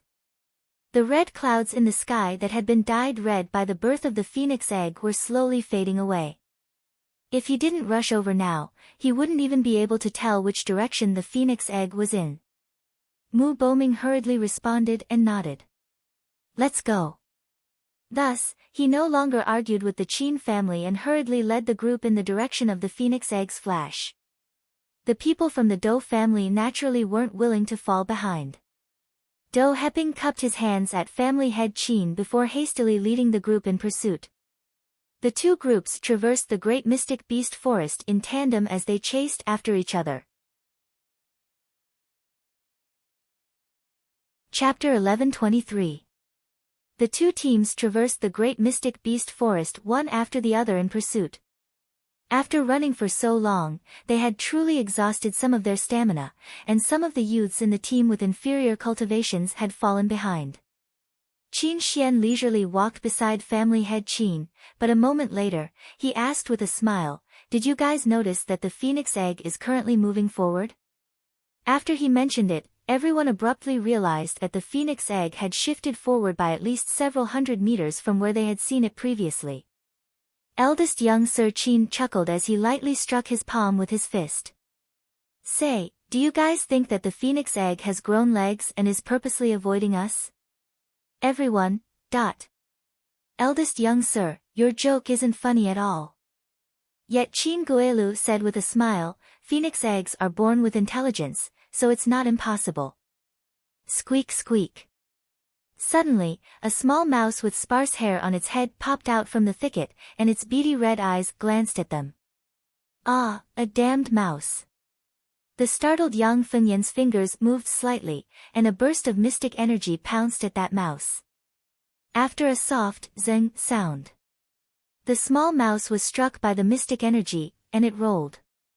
With a kick of its hind legs, it fled through the thicket in terror. Qin Guelu creased his brows imperceptibly. Mu Zhilan suddenly burst out in laughter, and her tone was not without mockery as she said, "You can't even kill a mouse." Yang Fengyan's small face flushed red under her veil. How could she have known that this mouse was so strange? She had clearly sent out a burst of level 4 mystic energy earlier, but a mouse actually slipped away. Mu Boming waved his hand with a smile and said, "Zhilan, let's go." "Yes, family head." Mu Zhilan pursed her lips and revealed a mocking smile again. When she passed by eldest young Sir Qin, she even snuck a glance at him. However, she didn't expect to meet eldest young Sir's smiling gaze. This was great. Her maiden heart thumped wildly, and she hurriedly followed family head Mu. On the side, Mu Zijuan saw this, and a sneer surfaced in his mind, "Love-struck fool." "Father!" Suddenly, a voice called out. Dou Heping hurriedly turned his head and saw his daughter, Dou Fengqi, catching up from behind. "Phoenix Pool."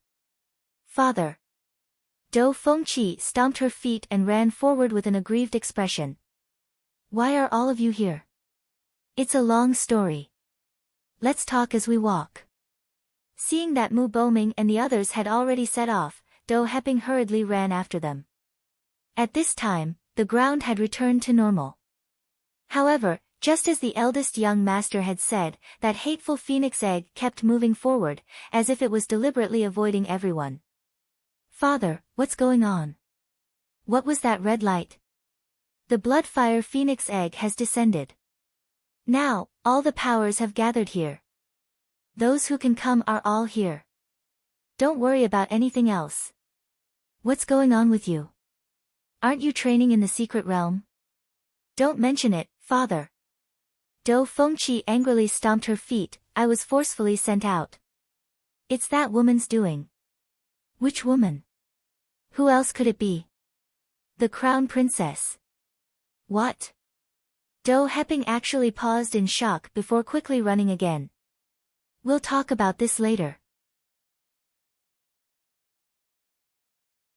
Chapter 11:24. The urgent matter at hand was to see what was going on with the phoenix egg. Behind Dou Heping, a young lady who resembled Dou Fengqi in appearance but looked slightly younger couldn't resist pursing her lips and saying with a smile, "So useless. We agreed on a month of training, but we were forcefully transported out in less than half a month." "Dou Fengyao, shut your mouth." Dou Fengqi retorted with a cold expression, "If you went, you might end up worse than me." All right. When Dou Heping saw that these two sisters had started dog-eat-dog again, he could only separate them with a headache. "Stop bickering, you two sisters. It's more important to take care of proper business right now.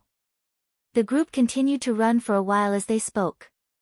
The Do family and Mu family couldn't bear the enormous physical exhaustion, and more disciples fell behind. Do Heping and Mu Boming's expressions were slightly unsightly. In contrast, Qin Guelu looked nonchalant as he turned to the two of them and said with a smile, "Family head Mu, family head Do, leave it to fate, leave it to fate." Pooh! Leave it to fate my ass. Do Heping and Mu Boming secretly cursed Qin Guelu, that old fox, in their hearts. Look at that red light. Mu Zhilan suddenly raised her hand and pointed ahead. Everyone looked over and saw that the red light ahead had dimmed considerably, so faint that it was almost indistinguishable. Fuck, the phoenix egg couldn't have been picked up by someone, right? A Qin estate disciple realized the truth. Upon hearing this, Yang Fengyan immediately said indignantly, "Impossible. It takes some time for a phoenix egg to recognize a master. It hasn't even been an hour since the phoenix egg descended into the world. Even contracting the phoenix egg won't be that fast." Qin Guelu nodded, and his gaze flickered as he glanced at eldest young Sir Qin beside him. The latter pursed his lips at him disinterestedly. "Let's go over and take a look. That phoenix egg seems to have stopped." That's right, that's right. Although that red light in the forest had dimmed considerably, it finally stopped moving around crazily. Now that everyone had a clear target, they went over quickly. It didn't take long for them to find the source of the red light. Pushing aside the overgrown branches, they ran over to take a look. Everyone couldn't help but be startled. He saw a large piece of woodland, with only some debris and broken branches left. A deep pit was blasted in the middle, and the surrounding grass and trees were all razed to the ground. Thinking of the two huge tremors they heard before, everyone couldn't help but be speechless. After walking a little further, they saw a slender figure in plain clothes sitting with her back facing them. Looking at her back, she was actually a little girl. Everyone hurriedly quickened their pace and surrounded him, but they were also very careful to see if there were any traps under their feet. "It's you." Do Fengqi circled to the front and saw the young lady's face. She couldn't help but cry out in alarm with a face full of resentment.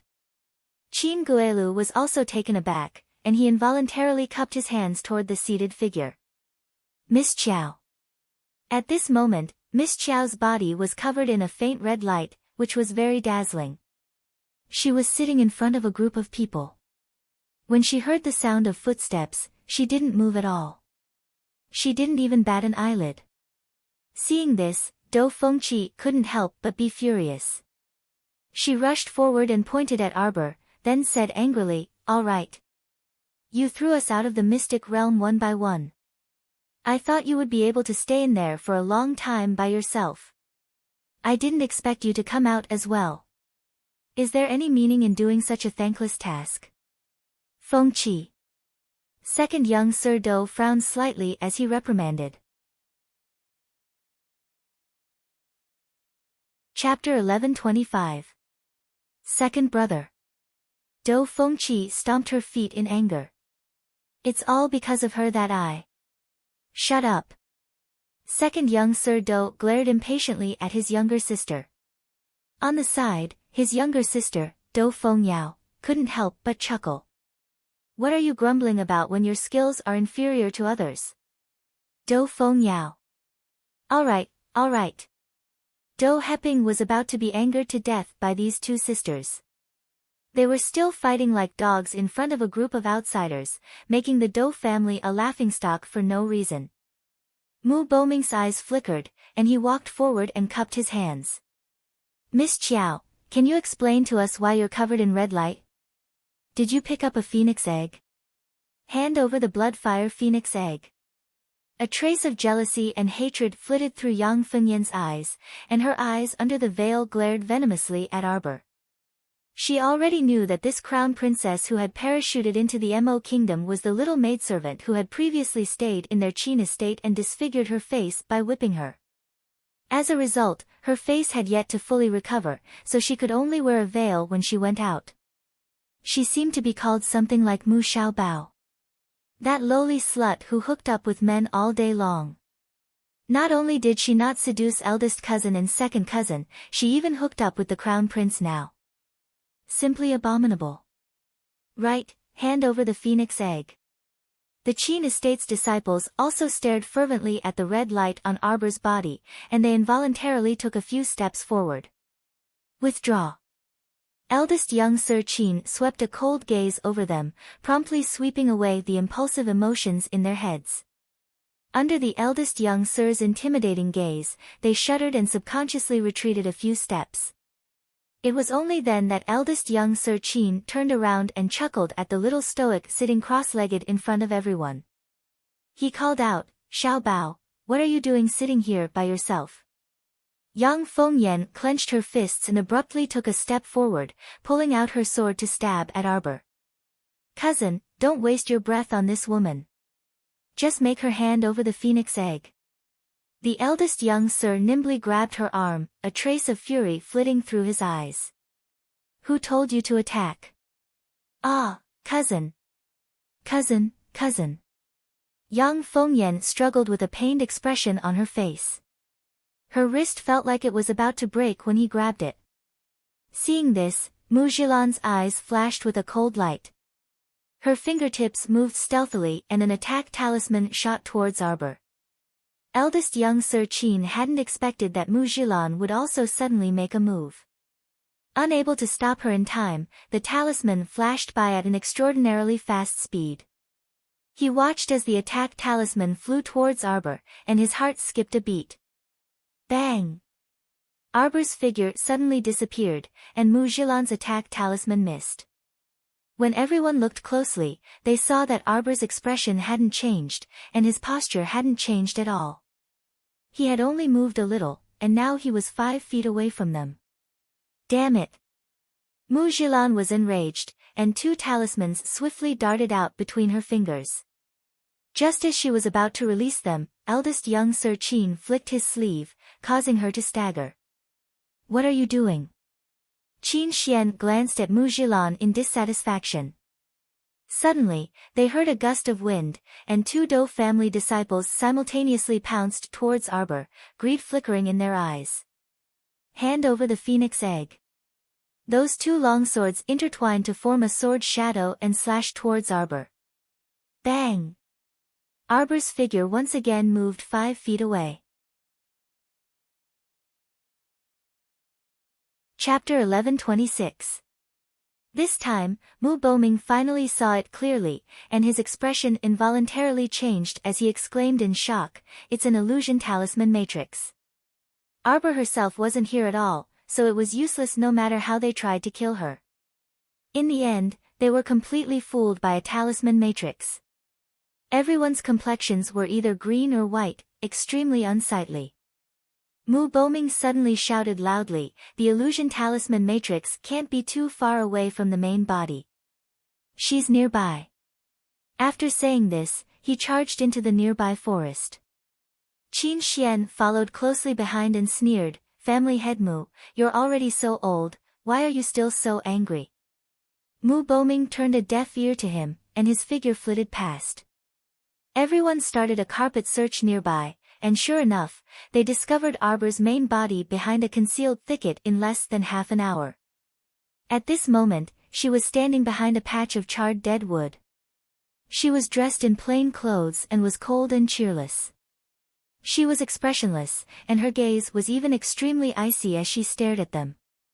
What was exciting was that a layer of faint red light also floated around her main body, enveloping her within.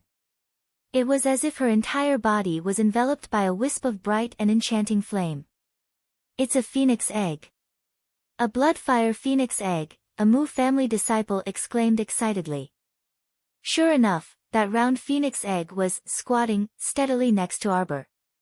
Mu Zijuan, who had always been relatively calm, couldn't keep his composure this time. His breathing stopped, and he clenched his fists as he stepped forward and said, "The phoenix egg is right here. If you want it, then rely on your own abilities." Eldest young Sir Qin couldn't help but burst into laughter. What's the use of relying on your own abilities? Don't tell me you can strip someone else of their spiritual contract and take the phoenix egg back from a new contract.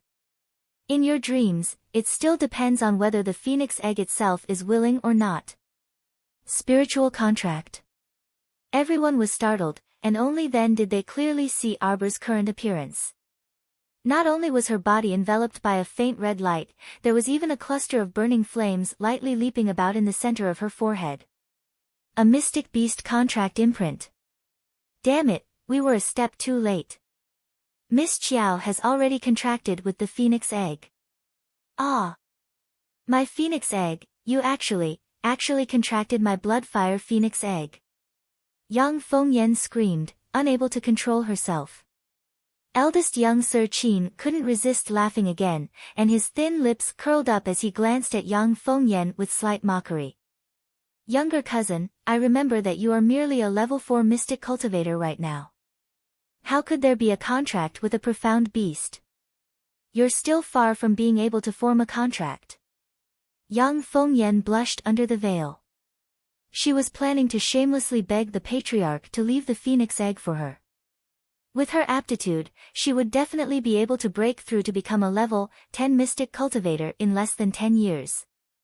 At that time, wouldn't she be able to form a contract with the phoenix egg? The young master could not be bothered with his ridiculous cousin who was talking to herself. He turned to Arbor and said, Xiao Bao, is it because the contract is not completed yet? Is that why you haven't left yet? Xiao Mu coldly looked at them. Dou Fengqi said angrily, what kind of look is that? Do you believe that I'll dig out your eyeballs? Ever since she was forcefully transported out of the mystic realm, Dou Fengqi had been stifling her anger until now. Now that she saw Arbor, it truly was both old and new grudges surfacing in her heart. Without waiting for family head Dou to shout for her to stop, Dou Fengqi pounced over and drew her sword to stab straight at Arbor. Chapter 1127. Bitch, who told you to make me lose everything in the secret realm? Bang! Arbor didn't seem to move, but her foot had already ruthlessly kicked Dou Fengqi's stomach. Dou Fengqi couldn't even get close to the corner of her clothes before she was swiftly sent flying. She crashed heavily into a nearby tree and spat out a mouthful of blood from the severe internal injuries. Everyone turned pale with fright, and they all looked at Arbor as if they were looking at a monster. Dou Fengqi was a level 8 mystic cultivator at any rate, but she couldn't even take a single blow from the crown princess? Why? It wasn't that Dou Fengqi was too weak, but that the crown princess was too strong. They didn't expect that after not seeing her for several days, the crown princess's cultivation would actually skyrocket to this extent. At this time, Arbor suddenly moved. Like a killing Buddha carved from jade, she directly attacked the 2 Dou family disciples standing in front of her. With 2 snaps, those 2 Dou family disciples hadn't even recovered their wits when their heads already tilted slightly and hung in Arbor's hands. Ah! Mu Zhilan screamed in horror. Seeing Arbor's ice bead-like eyes turn to her and lock onto her, she couldn't help but shriek in fright and terror. Her terrifying and ice-cold gaze was like a killing machine, completely devoid of any humanity. Qin Xian already saw Arbor's abnormality. She was usually cold and expressionless, but she definitely wouldn't be like this, where she didn't recognize her own family and wanted to kill everyone she saw. Could it be that she suffered from qi deviation while cultivating? Qin Xian was alarmed, and he rushed towards Arbor. Yang Fengyan shrieked behind him, Cousin, what are you going over there for? Cousin, that woman is a lunatic. Xiao Bao, how are you? Calm down first. Qin Xian had just spoken when he saw the little girl aiming a punch at his chest. This punch clearly already had the strength of a 13th level cultivation base. When the punch came down, Qin Xian's robes were blown back by a strong current of air. He couldn't take it head-on and didn't want to retaliate, so he could only dodge. Cousin! Yang Fengyan let out a dying scream. Xiao Mu's unfeeling eyes abruptly flitted in her direction. As soon as Yang Fengyan met Arbor's extremely cold eyes, she was like a duck that had its voice cut off. Her screams came to an abrupt end. What a terrifying gaze. Was that a human's gaze? Arbor was clearly like a moving jade statue. It was a jade statue filled with a terrifying aura that could kill people at any time. After rushing into the crowd, it took the lives of several disciples. Everyone, quickly disperse. Second young Master Do shouted in alarm. Miss Qiao must have gone mad from cultivating. He's probably not in his right mind and won't be able to recognize us. Everyone, don't fight her head on. Spread out, don't move, don't move. Hearing this, all the disciples present slowed down their footsteps. Their bodies stiffened as they subconsciously slowed down their breathing. Arbor's footsteps moved slightly, and he slowly walked past the scattered group of disciples. When he arrived in front of a disciple whose eyes were wide open and whose body was stiff, he was about to walk over. That disciple suddenly punched the back of his head. Go to hell. Second young Master Do's pupils shrank slightly. However, Xiao Mu abruptly turned around and also threw a punch behind her. Her fair and tender hand directly collided with that disciple's fist. The fist wind traveled up the disciple's arm, and suddenly, the disciple's arm bone was pulverized into powder. Chapter 1128. That seemingly pink and tender little fist was actually immensely powerful. Following the momentum, it smashed into the disciple's face, causing it to cave in and completely deform. That disciple didn't even have time to cry out before he fell heavily to the ground and stopped breathing. The surrounding disciples were all frightened by her terrifying technique, and they all cried out in alarm as they hastily broke into a run. Arbor's figure flitted past, and she picked up the disciples who were about to make a move like little chicks. She exerted force from her fingertips, and several cracking sounds were heard. Those people's necks all drooped, and they didn't make another sound. Don't move. Second young Master Do was simply infuriated to death by this group of brainless fellows. He told them not to move, but they still insisted on moving. How mentally tiring was it to have to lead a group of pig teammates? Didn't they realize that Miss Qiao didn't react at all when she saw them at the beginning? It was only because one of them attacked her that she started to flip out. In other words, as long as they didn't move, she should calm down. After second young Master Do finished shouting, no one dared to move carelessly in the slightest. Mu Zhilan was so frightened that she cried. Her body trembled as tears streamed down her face, and she stared fixedly at Arbor, who flashed past her. She only dared to slow her breathing and sob softly when she saw that she had gone a bit further away. Within the range of Arbor's spiritual perception, there were no longer any enemies obstructing her cultivation. All she saw in her spiritual perception were chunks of wooden dummies, and no one would make a fuss and disturb her. Thus, this little fellow turned around and didn't bother to pay them any more attention. Her plain-colored figure flashed and disappeared into the flowers and trees. When the phoenix egg beside her saw this, it also skipped and followed. Little Bao. Eldest young Master Qin was anxious and was about to chase after her when Yang Fengyan desperately blocked him and shrieked, "Cousin, what are you doing? You want to follow this murderous demoness? She killed so many of our Qin family's disciples just now." Before everyone could breathe a sigh of relief, the trees in front of them rustled, and a large furry head suddenly popped out from within. Rat! Yang Fengyan suddenly shrieked, her eyes wide open. A rat that looked like a hill, ah! Whoever saw such a rugged-looking mouse? Blind! Mu Zijuan coldly shouted, "It's clearly a large squirrel." As he spoke, the large squirrel's fluffy white tail suddenly swept over, and with a rumble, everyone was shocked and retreated several dozen feet. Seeing that no one was following it, the big squirrel gave them a warning glare, turned around, and moved its fat butt away, huffing and puffing. Everyone looked at each other in dismay. Could it be that it's Miss Qiao's Xian beast? A Dou family disciple asked weakly. Tisk, impossible. Where did she get so many profound beasts? Mu Zhilan raged, doesn't she already have the divine bird Qing Yuan? Now, he even picked up a phoenix egg to form a contract with. But Miss Qiao can draw summoning talismans.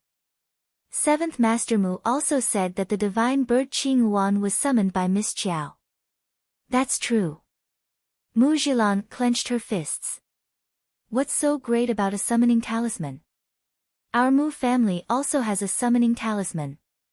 Perhaps it can summon a rare sacred beast.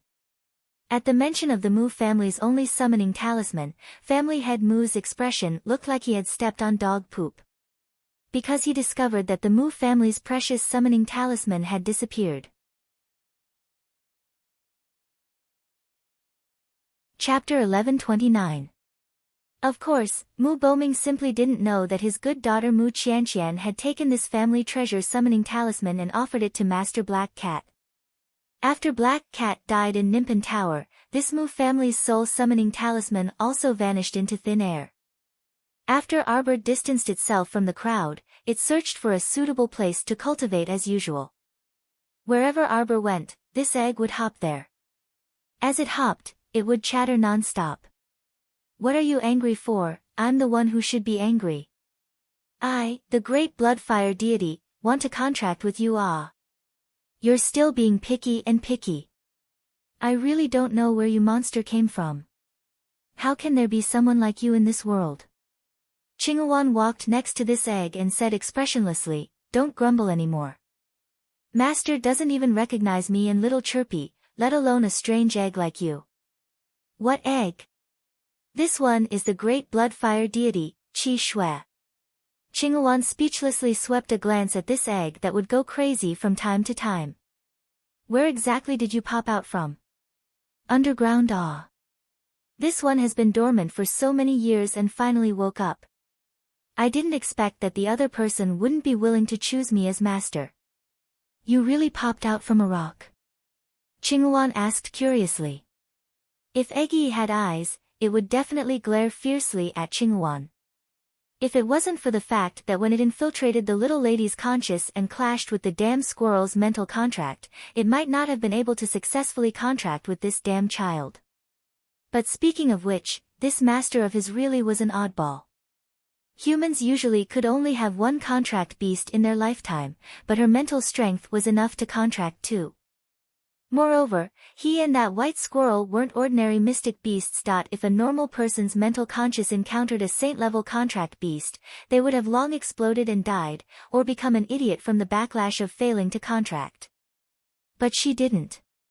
It was just that when the two sacred beasts' mental strengths clashed in her conscious, it caused a certain amount of damage to her conscious. This was also quite strange, alright. At that time, the Bloodfire Phoenix Egg thought that the little squirrel was just a weak beast and that it could expel it from Arbor's conscious with just a wave of its spiritual power. However, he didn't expect the other party to be evenly matched with him. Two powerful psychic powers flipped around in Arbor's conscious at the same time.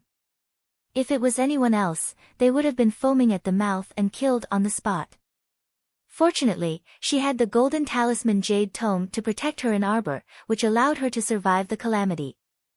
The phoenix egg jumped a little and noticed that there were extremely loud footsteps coming from behind it. He hurriedly jumped into Qinghuan's arms and said in a proud voice, "This lord is tired, I'll allow you to carry this lord." Qinghuan. She suddenly had an impulse to grab the hammer in her master's hand and smash this broken egg to death. Admit it if you're a coward. He was really asking for a beating with that arrogant look on his face. Squeak, squeak, squeak. A hairless rat suddenly crawled out from Arbor's foot. No sooner said than done, Arbor didn't even blink. Out of instinct, it instantly pierced through the rat's head with an ice blade. Qinghuan shook its body and muttered to itself, "It can't be a mutated zombie rat or something like that, right?" He felt that his master seemed to be abnormally sensitive to zombies and even mutated zombie beasts. If it was an ordinary rat, his master might not even look at it. But now. Squeak, squeak, squeak. Suddenly, 4 or 5 rats crawled out from the bushes. Xiao Mu sent several ice blades flying over with an abnormally fast swish. Chapter 1130. After piercing those rats' heads at the same time, Arbor couldn't delay any longer and immediately ran into the depths of the forest instinctively. Seeing her abnormal movements, Qinghuan hastily dashed after her. Seeing this, the little white squirrel turned into a furry ball with a whoosh and hopped onto Qinghuan's shoulder. Its little paw even attempted to kick down the egg in Qinghuan's arms. Qinghuan thought these two guys really were dog-eat-dog things. Qinghuan hurriedly pushed aside Chirpy's little paw and comforted, "All right, this egg is our partner in the future. Don't hit it yet. Let's go see what little master discovered." "Bah! We're not partners," two thunder of voices indignantly said at the same time. Qinghuan didn't succeed in being the peacemaker, so it simply couldn't be bothered with them. Hugging the egg and carrying the little squirrel, it chased after Arbor in front of it, shuttling back and forth in the forest. After running for a few minutes, Qinghuan also stopped when it saw its little master stop in front of it. When it focused its eyes, it immediately sucked in a breath of cold air. There were probably over 10,000 rats densely packed ahead, and they were currently attacking Mu Boming, Do Heping, and the others together. The people from the Qin estate had long disappeared, but 2 unfamiliar teams appeared next to Mu Boming and the others. Qinghuan leaped in front of its little master. "Master, don't go over." Arbor also didn't have any intention of going over. She stepped on a tree branch and looked down at the people besieged by the rats from above.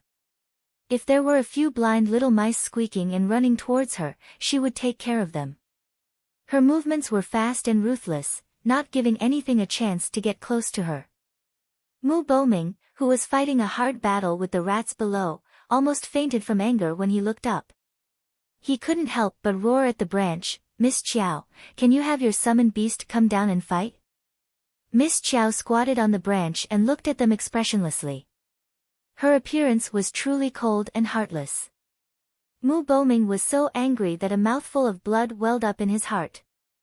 Mu Zhilan could not help but say angrily, "Patriarch, why are you wasting words with her? How could someone like her be willing to save us so easily?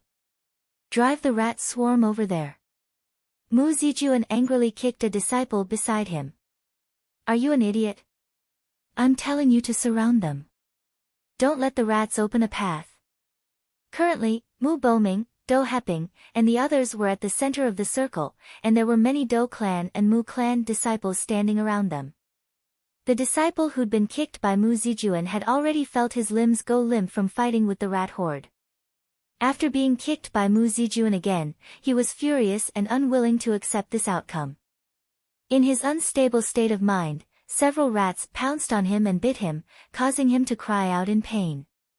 He lost his footing and immediately fell down. This fall was fatal on the spot. He was immediately dragged into the group of rats by dozens of large rats that pounced on him. Within a breath's time, he was completely devoured. When Mu Zhilan saw this, she shuddered fiercely and wailed, "What do we do, Patriarch?" Mu Boming's head also exploded. Looking at the rat swarm that blotted out the sky, he gritted his teeth and said angrily, "Summon the flying mystic beasts." "We're withdrawing." Mu Zhilan's eyes widened. "But Patriarch, there are broken trees everywhere here, and the branches are intertwined. It's impossible for us to fly." Chapter 1131. We have to fly even if we can't. Mu Boming roared angrily and immediately summoned his flying steed. However, that big fellow bumped into a broken branch as soon as it came out. It flapped its wings twice but actually didn't fly up. Instead, it was scraped by all kinds of overgrown branches, almost falling crookedly into the zombie rat swarm and getting bitten by the rats. Mu Boming was so frightened that he promptly put away his flying mystic beast. His head was drenched in cold sweat as he shouted, "I really can't summon it. Family head Mu, if this continues, we'll quickly exhaust our physical strength and become the rat swarm's dinner," a middle-aged man said indifferently. He had a scholar's headscarf wrapped around his head, making him look rather scholarly. He held an iron dagger axe that was neither long nor short, but his movements were swift and decisive. With a swing of the dagger axe, he could get rid of a dozen or so large rats. Your Excellency High Priest, then what method do you have to help us escape? It turned out that after the Qin estate's people left, Mu Boming and Do Heping's teams encountered people from Siming Manor and Beijing Manor. This scholar was none other than Siming Manor's renowned high priest. He was the one who had divined the abnormal changes in the heavens this time and then announced it to the world. A woman covered in a white veil stood next to the high priest. She was Siming Manor's eldest heavenly daughter, and her entire body emitted an awe-inspiring and inviolable heavenly daughter aura. She couldn't help but furrow her curved brows at these filthy rats, and she grumpily said, "It's our bad luck to encounter you people." Previously, their two great manors' journey had been smooth and unhindered, but they didn't expect to encounter this rat swarm as soon as they encountered Do Heping and Mu Boming's group. They didn't even know if this rat swarm was charging at them. Mu Boming suffered in silence, but he didn't dare to offend the eldest heavenly daughter, so he could only turn around and look at the high priest. "Your Excellency High Priest, how about we try a fire attack?" The high priest shook his head. "Normal fire can't burn in this damp mystic beast forest at all. Unless there's a deep crater like the one we saw before caused by a large firearm explosion." Do Heping raised his head to look at Arbor, who was squatting on the tree branch, and the corners of his mouth twitched involuntarily. Miss Chiao was sitting on a tree branch that was as thick as an arm. Beside her was a young and handsome man who was crouching, holding a phoenix egg. His two hands were holding a jar of plums and some unknown snacks, and he was feeding her. Qing Wan always felt that his little master was really miserable during this period of time. Being half-starved every day, he had lost a lot of weight. If her stomach didn't rumble, she wouldn't even remember to eat. If her stomach rumbled, she wouldn't even know to eat. The previous little master was someone who enjoyed delicacies and fruits every day. This period of time was really too miserable. Even if he ate something, it was like chewing wax. He couldn't taste anything at all. Taking advantage of the idle time, Qing Wan took out the snacks she had hidden and fed them to her little master. "Miss Chiao, you have a firearm on you, right?" Do Heping forcefully suppressed his bellyful of irritation and tugged the corner of his mouth at Xiao Mu with a fake smile. There was no doubt that the crater caused by the large firearm explosion was definitely this Miss Chiao's doing. She was the only one who had a good relationship with that Duan family's young sir, so he might have given her the firearm. That's right, it was her. When we left the Mo Kingdom capital for the Mystic Realm.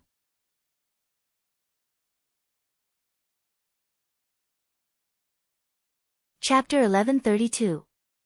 I saw it when the Duan family's Duan Yu gave her a box of concealed weapons. Do Fengqi shouted agitatedly, Quickly take it out and throw it."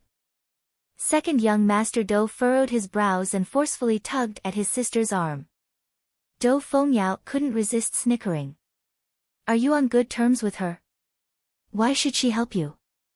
Do Fengqi angrily turned to glare at her. "Shouldn't we help each other at a time like this and force these zombie rats to retreat first?" "Ha, I don't think Miss Chiao is a righteous person. Look at her squatting there. Does she have the slightest intention of helping us? In my opinion, it's completely hopeless." Qing Wan, who was currently feeding the little girl, turned back to glance at them and chuckled. "You two don't need to boast and sing to goad my little master into action. Because it's useless. Little master simply can't hear what you fools are saying." Do Fengqi was taken aback and glanced at Do Fengyao. Seeing the latter's flushed face, she realized that the cyan-clothed man had truly guessed Do Fengyao's thoughts. As it turned out, she was purposely cursing at her earlier to goad Arbor into action. The leader of Beijing Manor was called Xian Yu, and she was supposedly the future young madam of Beijing Manor. She was in her early 20s and had a slender figure. Her looks could also be considered above average. At this time, she couldn't help but frown when she heard this. She turned to a maidservant beside her and said, "Who knows where that girl Bao Yan ran off to? We should be more careful later and split up if there's a chance." "Yes, Mississippi," that maidservant nodded. Bao Yan disappeared as soon as she entered the mystic beast forest. "Don't bother with her. Our top priority is to escape first." As she said this, she looked up at Arbor, who was watching from a branch, and couldn't resist asking softly, "Miss, who is that person? Is it as family head Do said, that she has some large firearm on her? If so, why didn't she do anything when family head Do said that? She's truly ruthless." Xinu shook her head. Although she didn't have much contact with this girl, judging from the tone the Do family and Mu family members spoke to her, their relationship didn't seem to be good. It was their business whether they wanted to help or not. How could they force it? At this time, a wave of strange movements suddenly struck.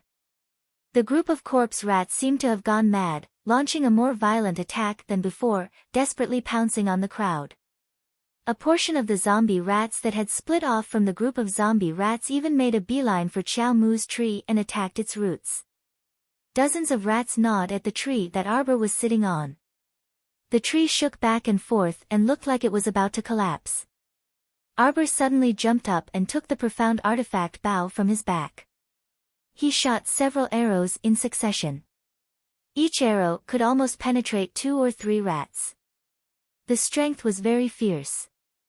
After killing that small group of blind rats that attacked her, Qiao Mu flew up and landed on another tree. Unexpectedly, a slender and fair arm suddenly came out from behind the tree and grabbed her wrist. The aura coming from behind was very strong. With a slight twist, he grabbed Arbor's arm and jumped to the top of a tree.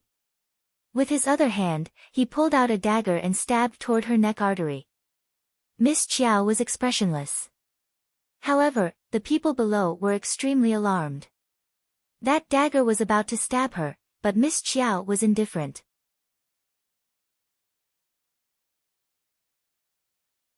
Chapter 1133. A gigantic long tail shot out from behind the person who had captured Qiao Mu and smashed straight at the attacker's back. Bam! A huge sound rang out. The Raksha princess raised her saber and killed a small rat that darted out from Arbor's neck. She picked up Arbor and swiftly leaped up, lightly jumping onto a nearby tree.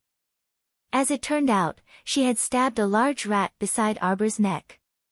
Afterward, the Raksha princess actually turned around and smiled benevolently at Arbor.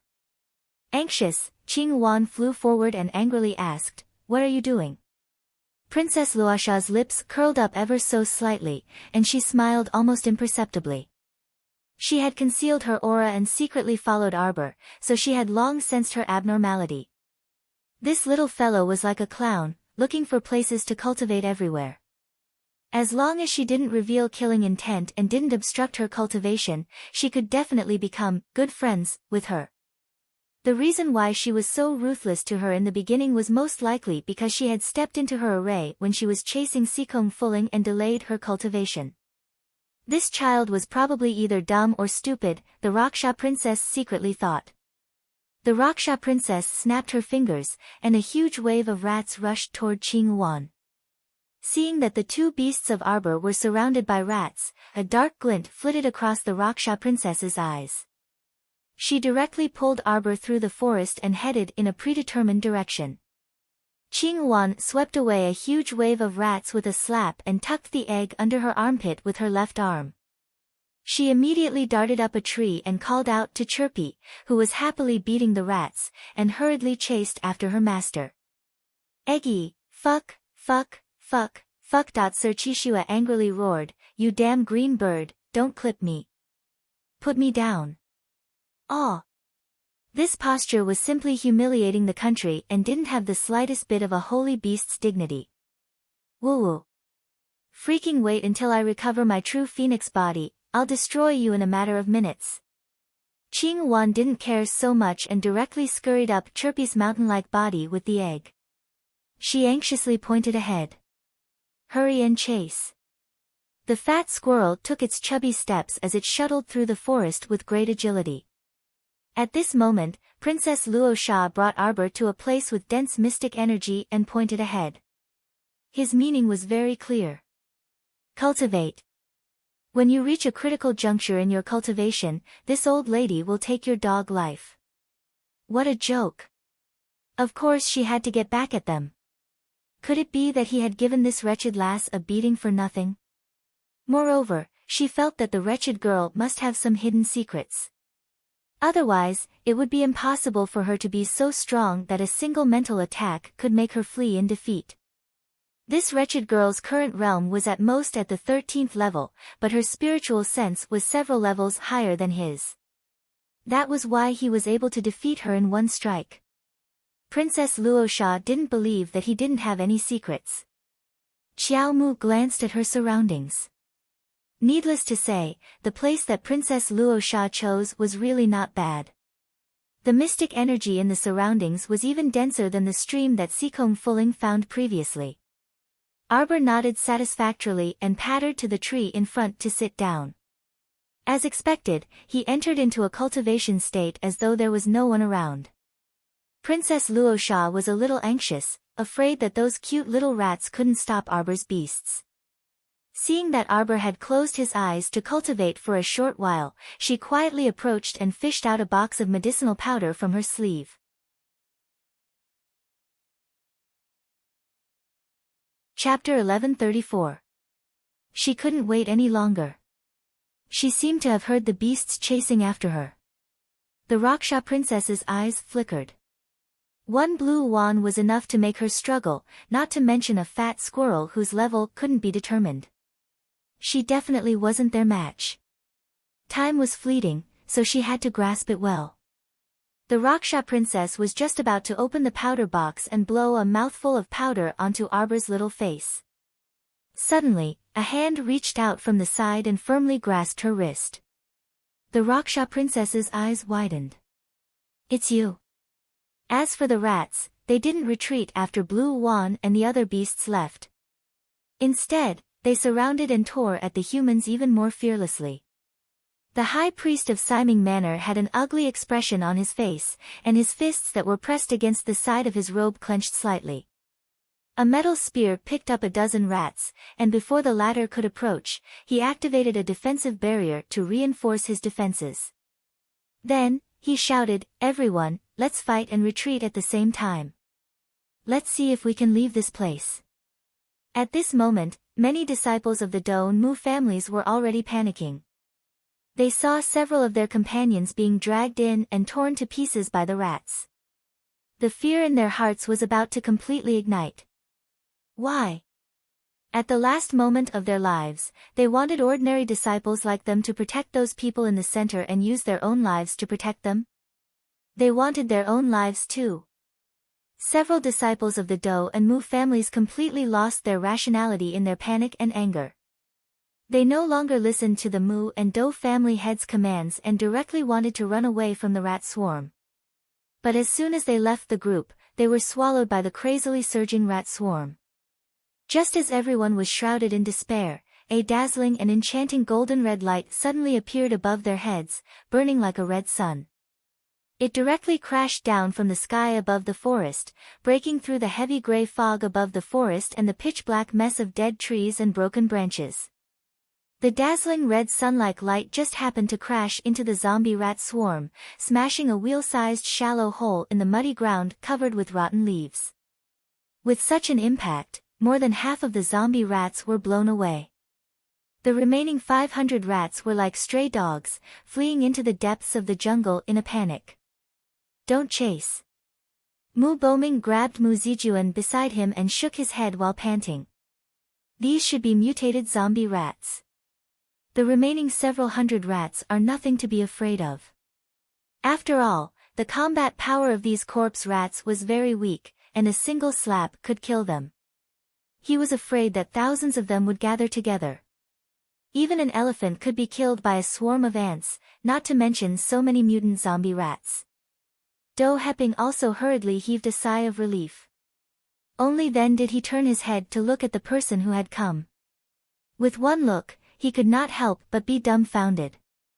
Your Highness the Crown Prince." Everyone looked at the crown prince who had suddenly descended from the sky. Dumbfounded, he raised his head to look at the big hole above him, only to see a gray mist flowing out of the hole again. The gray fog above the mystic beast forest was poisonous, and it was impossible for any flying mystic beast to continue flying in this fog for more than 15 minutes. Yet the crown prince had directly flown in from the forest's periphery, breaking through the overgrown branches from above, and landed here. This kind of power was truly a bit savage. Have you seen the crown princess? Mo Lien coldly swept her gaze over everyone as she asked. Chapter 1135. The hearts of Do Heping and the others instantly sank with a thump. They were done for. Previously, they had even teamed up to snatch the phoenix egg on the crown princess. When they made their move, how could they have imagined that the crown prince, who loved his wife as much as his life, would rush to the mystic beast forest from the Mo kingdom capital? The crown prince's aura was so powerful that they didn't dare to defy him in the slightest, much less tell him the details. When Prince Mo saw that no one uttered a word and that everyone's eyes were flickering with uncertainty, the uneasiness in his heart grew increasingly intense. Could it be that you people have teamed up to bully the crown princess? As soon as he finished speaking, the pressure on Prince Mo's body surfaced bit by bit, as if about to erupt in the next moment. No, no. How would we dare? Do Heping hurriedly sent a look to a disciple beside him. The latter submissively stepped forward and whispered in a mosquito-like voice, Your Highness, I haven't seen the crown princess before. Prince Mo's deep and cold gaze landed on him as if he was looking at a dead person. Such a terrifying gaze caused the disciple who spoke to start trembling for no reason. An extremely powerful pressure spread out like a cold mist, pressing down on everyone present like a mountain. Even Siming Manor's high priest's breathing also stopped, and he looked at that slender man who was like jade and bamboo in disbelief. What a powerful divine sense pressure dot in front of him, it was as if everyone was a bunch of ants, unable to raise their heads at all. Everyone was drenched in cold sweat. Some of the weaker cultivators had already been crushed by this terrifying pressure and were forced to kneel on the ground. You dare to lie in front of us? The crown prince didn't move much, but he had already arrived at that disciple's side in a breath's time. He picked him up from the ground and clutched his neck, causing his neck bones to creak and snap. The Do family disciple's eyes suddenly bulged, and he opened his mouth to gasp for breath. Do Heping's gaze contracted. Second young Master Do clenched his fists tightly, forcibly resisting this pressure. With every step he took, he felt the pressure on his body increase by a bit. It was as if it wanted to completely crush him. Second young Master Do held his breath with great difficulty as he walked in front of Prince Mo. He hastily bowed in a very stiff manner, Your Highness, please do not be angry. This disciple does not know the crown princess, so it is understandable that he does not know the details. Actually, the crown princess just passed by here. If Your Highness chases after her now, you should still be able to make it in time. Second young Master Do struggled to explain under the pressure. Where? Prince Mo's dark phoenix eyes lit up. He did not know what had happened to Jojo. Jojo did not communicate with him through the jade talisman. He could only feel a faint aura, but he could not pinpoint the exact location. He felt a deep sense of unease in his heart. He shouldn't have let her come to this mystic beast forest alone. The crown princess went that way. Second Do pointed in a direction. Prince Mo moved towards the depths of the forest with a whoosh. Seeing his speed, second young Master Do's gaze involuntarily contracted, and he hastily said, Your Highness, please be careful.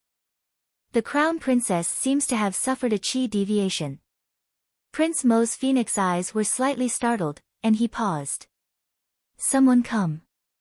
Whoosh whoosh whoosh. Thousands of figures as fast as the wind instantly landed around him. Chapter 1136. Everyone's hearts trembled when they saw this, and they all subconsciously retreated a few steps. The Eastern Palace had mobilized so many hidden guards. Did they want to kill someone? Huifeng, take 2,000 men and use this place as the center. Dig 3 feet into the ground and search within 3 kilometers. There should be something abnormal underground, Mo Yen ordered coldly. Abnormal situation? What abnormal situation? What else could there be underground? Everyone's gazes flickered as they looked at the crown prince. Family head Do, family head Mu, and Siming Manor's high priest all silently exchanged glances before retracting their pensive gazes. Only Huifeng knew that the crown prince was referring to something like an underground village. The crown prince suspected that there was an underground village cultivation base here. Yes, your highness. Huifeng accepted the order. The rest of you, follow this monarch to find the crown princess. Mo Yen coldly tossed out these words as her frosty gaze swept over everyone present. Then, her figure darted into the forest. It wasn't until her figure completely disappeared that everyone couldn't help but exhale softly. Just now, the pressure that the crown prince gave them was truly too heavy. When he was present, everyone's breathing had clearly slowed and lowered. This kind of invisible deterrence was simply suffocating. In particular, the look that the crown prince gave them before he left caused everyone's hearts to skip a beat. What did that mean? It was clearly, this monarch will remember all of you. So scary. Could it be that this great crown prince still wanted to retaliate against them afterward? The family heads all felt insecure and thought that they had to keep a close eye on their properties after they returned to avoid suffering from So and So's evil schemes. Moreover, this mystic beast forest was extremely large. The direction that second Do had casually pointed in was actually slightly off. A slight difference could lead to a great loss, and the direction that the crown prince chased in was slightly different from Miss Qiao's. It wasn't that second Do did it on purpose. In truth, he had only seen Miss Qiao being taken away by the Raksha princess and had only taken a cursory glance. This forest was filled with many different types of trees, and it was like a large-scale maze. Who knew where the person would run to after taking a random turn? At this time, the Raksha princess, who was about to attack Qiaomu, clutched her broken wrist with a contorted expression as she glared viciously at that person who had suddenly appeared. Ding Yun, you're treating me like this for this little girl? Princess Luo Sha screamed, clutching her wrist. Cult Master Ding was simply annoyed to death by this old woman. She was already in her 50s, yet she dressed up like a little girl all day long. Most importantly, she still had special thoughts about him. Is this appropriate? Come on, he really couldn't eat such an old pheasant. He really wanted to ask this old princess what she saw in him. Why couldn't he change? When Qing Wan rushed over, she originally thought that she and the others were one step too late, and that the little master whom everyone missed so much might be in trouble. Who knew? The little master sat there meditating as if there was no one else around. Instead, he saw a man and a woman fighting fiercely. Even if Princess Luosha was at her peak, her cultivation was still slightly lower than Cult Master Ding's. Moreover, her conscience had suffered a blow earlier, so it was very strenuous for her to fight now. After exchanging several moves, cult leader Ding saw an opening and without the slightest bit of mercy, he flew up and struck heavily on the pit of her stomach from a distance. Princess Luosha rolled into the forest like a sparrow hawk with its string cut.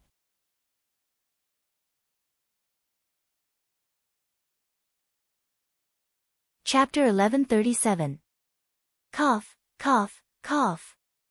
The Raksha princess clutched her chest with a dark expression and crawled up from the ground while clutching her broken wrist. Coughing heavily, she glared at Cult Master Ding with unwillingness and resentment. Ding Yun, you actually injured me for this slut? Have you already forgotten about our friendship over the years? Cult Master Ding's face darkened. When did this seat ever have the slightest bit of friendship with you?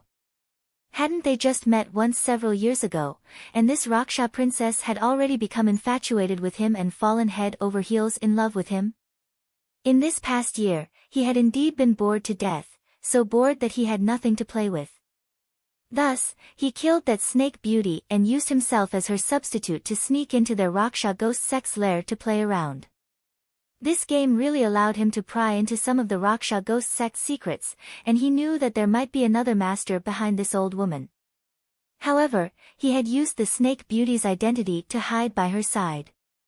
This old woman had no idea at all. She couldn't even recognize his true body, so what bullshit friendship was there to talk about, heh. As expected, you forgot everything. The Raksha princess's eyes brimmed with tears as she glanced at him resentfully. What did I forget? Cult Master Ding was baffled and impatient. He leaped forward and raised his palm. If you don't scram, don't blame me for being merciless. The Raksha princess knew that this heartless man was a man of his words. If she didn't leave now, she would inevitably fall into his vicious hands. She couldn't beat him now, and she was injured all over, so it was best to retreat first. The Raksha princess turned around and glanced at that man faintly. Cult Master Ding's hair stood on end, and he was about to slap her again when he saw the Raksha princess turn around with sparkling tears in her eyes. She dragged her feet and left without another word. Cult Master Ding didn't chase after her and couldn't be bothered to look at this old woman. The Raksha princess had just dragged her injured body a few steps when she suddenly saw a green-robed figure appear in front of her. When that person turned around and revealed the iron ghost mask on his face, the Raksha princess couldn't help but tremble all over. Arbor seemed to have sensed something and frowned slightly. He slowly withdrew from the state of cultivation and opened his eyes. Upon seeing this, Cult Master Ding hurriedly flashed in front of her. Little girl, what are you cultivating here for? The mystic energy here isn't dense enough. He looked at her with a smile, only to see that the little girl's face was stoic. Her gaze seemed to fall on his face, but it was as if she couldn't see anything. Her gaze was unfocused. Cult Master Ding was immediately shocked. He stretched out his hand and waved it in front of her. His expression suddenly changed, and he rushed forward to ask, "What happened to your eyes? Who did this to you? Don't make a fuss." Qing Wan flew over and swept a glance at Cult Master Ding. She said in a proud tone, "My little master can't see or hear what you're saying. All right, you can leave now. Don't disturb our little master's cultivation, or she'll kill you." Cult Master Ding, What's there to be proud of if you can't see or hear? I do know that there's a secret cultivation ground with dense mystic energy in the Mystic Beast Forest. Cult Master Ding's gaze flickered, and he continued, "Do you want to bring her there?" Qing Wan thought carefully, then ran to Arbor and gestured with her hands. Little Master was so miserable because of this disaster-courting talisman, so she naturally had to cultivate until she could recoup her losses. Only then would she not have lived such a miserable life in vain.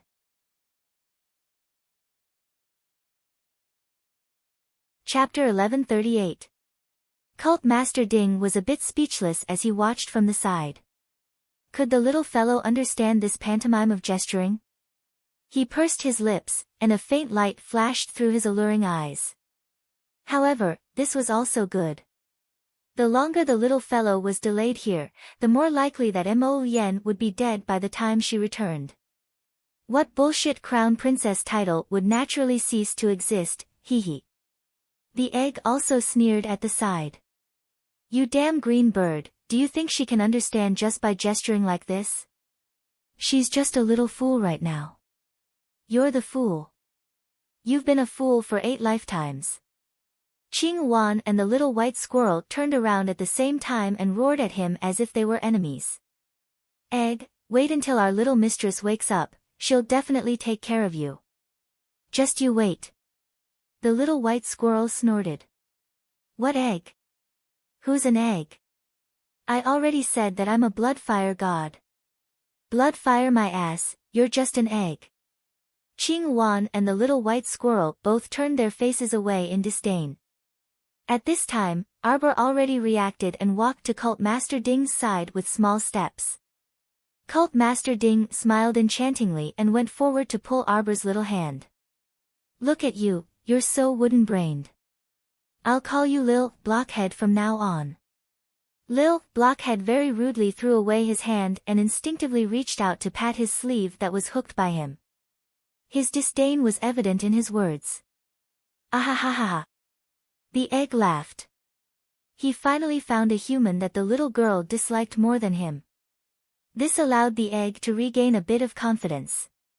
See, this great god isn't the one that the little girl dislikes the most. In the next second, the wildly laughing egg was sucked into Arbor's inner world. Damn girl, let me out. The Bloodfire Phoenix egg angrily shouted in her mind. Contracted mystic beasts could communicate with their masters in their spiritual consciousness. The little fat squirrel laughed until he fell and couldn't help but poke at him. Master dislikes you, dislikes you. Arbor reached out and summoned Qing Wan and the little squirrel back into his inner world at the same time. Only then did he turn his head to look at Cult Master Ding. His meaning was self-evident. Lead the way. She didn't expect that the beasts that were randomly gesturing could really communicate with her perfectly. Cult Master Ding raised his hand to touch his chin and nodded repeatedly. Okay, okay, okay. I'll take you there. After saying that, his hand tried to caress her small hand again, but was decisively rejected again. Sigh. Cult Master Ding sighed. The little girl was rejecting him out of instinct. How to break it? If he had known this would happen, he wouldn't have captured her mother back then and used himself as her substitute. Look at how much the little girl disliked him now. Ding. Brother Ding. Suddenly, a timid voice came from the forest. Ding Yun was slightly taken aback. He turned his head and saw Xinu standing not too far away. She was biting her lower lip lightly and looking at him with a faint gaze. Cult Master Ding shuddered all over for no reason. Xinu was originally his mother's adopted daughter. He didn't know why she suddenly became his fiancée a few years ago. When the manor announced it to the outside world, he almost thought that he was hallucinating at first. Only after confirming it again and again did he realize that his mother was actually serious. How terrifying! He was just a wanderer of the Jianghu. Did he need such a terrifying thing like a fiancé? He didn't need it at all. For the past 2 years, every time Xinu saw him, she would use this kind of, "you betrayed me," expression. She would stare at him foolishly. It really made all the hair on his body stand on end.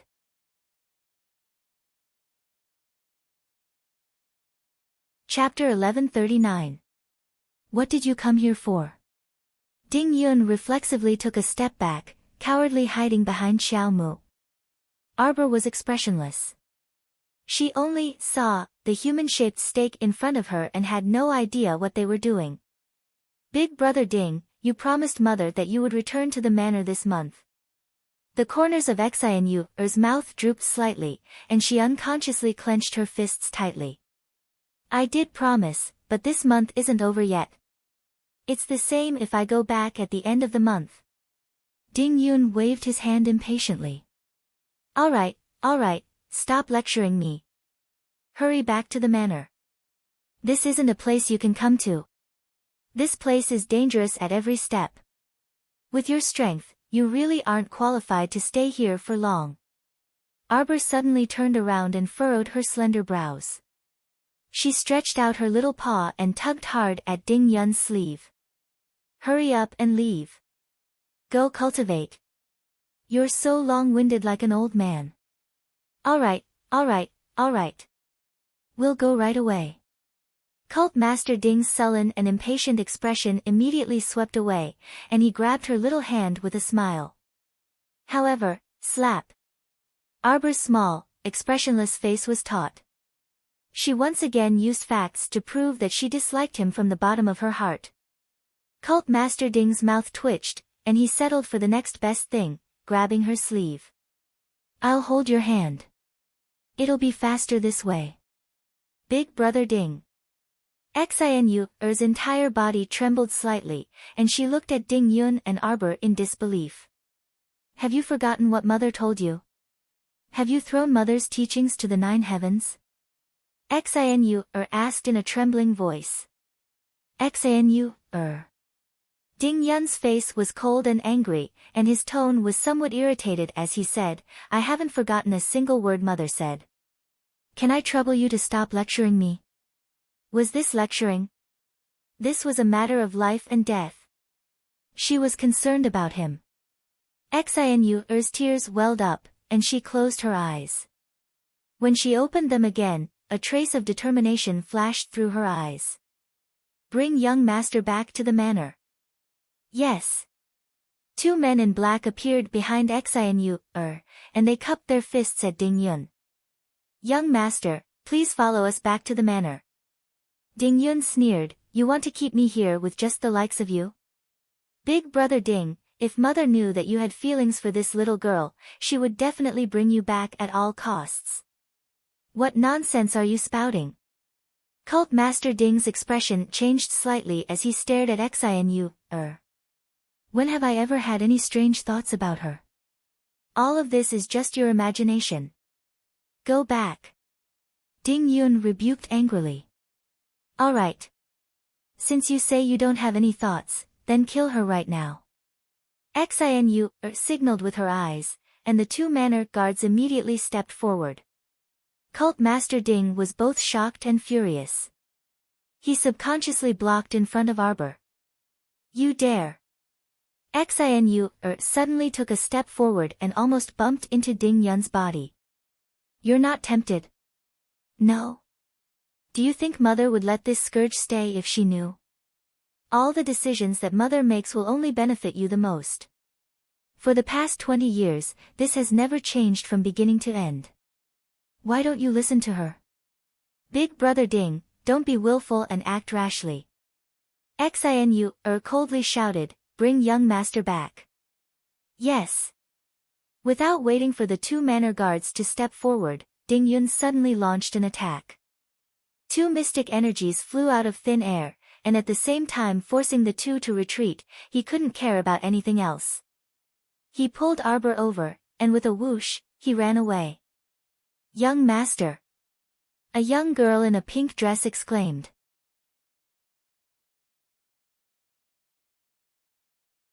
Chapter 1140.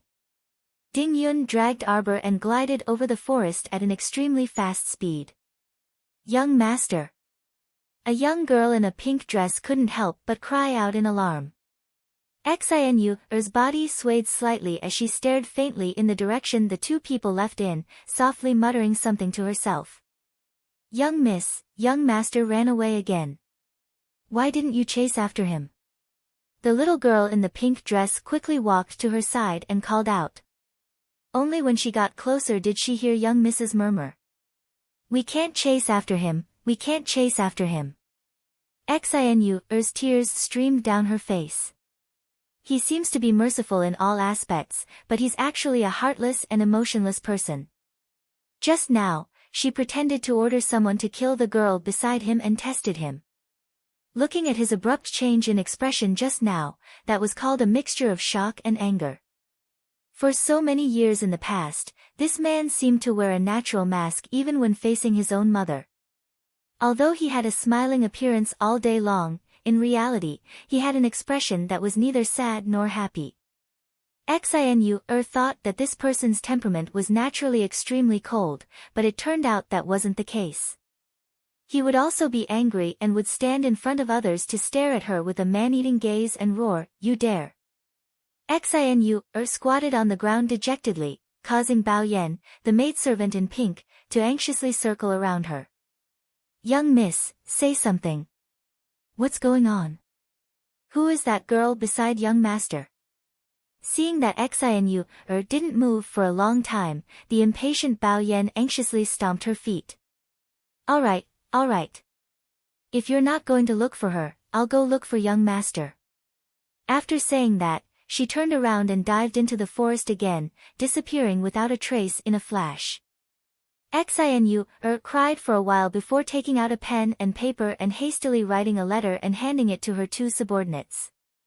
Quickly return to the manor and personally hand this letter to old madam. Yes. The two manor guards didn't dare to delay and hurriedly cupped their fists to receive the letter before turning to leave in a hurry. On the other side, Mo Lien paused her steps and turned to look at the gloomy forest path with a slight frown. She had no idea where Jojo had run off to. Earlier, she could still feel a faint trace of her aura, but now. A soft sound was heard from the underbrush, and a head suddenly popped out. The two hidden guards behind the crown prince quickly moved forward and suppressed the other party with one move. They pulled the girl out from the bushes. The strength of their hands was not weak. Hey hey hey, softer, softer, softer. Sikong Fuling hurriedly called out. Mo Lien's expression changed slightly, and she landed beside her with a swoosh. She unfurled a silk scroll in her hand and asked coldly, "Have you seen this little girl?" Sikong Fuling, who was being escorted by two hidden guards, cast a sidelong glance at that painting. On the drawing paper, although the little girl's face was expressionless, the lively smile in her eyes was completely embellished. It could be seen that the person who drew this painting rather hoped that this stoic face would smile frequently. Sikong Fuling's eyes turned slightly before she shook her head and replied seriously, "Never seen him before." This unknown wild man in front of her didn't lose out to her older brother in terms of looks, temperament, and appearance. He couldn't be having an affair with the little girl, right? Mo Lien's icy gaze flickered slightly. The hidden guard's sword slashed towards Sikong Fuling's face. "If you don't speak, I'll disfigure your little face." Sikong Fuling's eyes bulged, and she shrieked with a pale face, "Hey hey hey hey."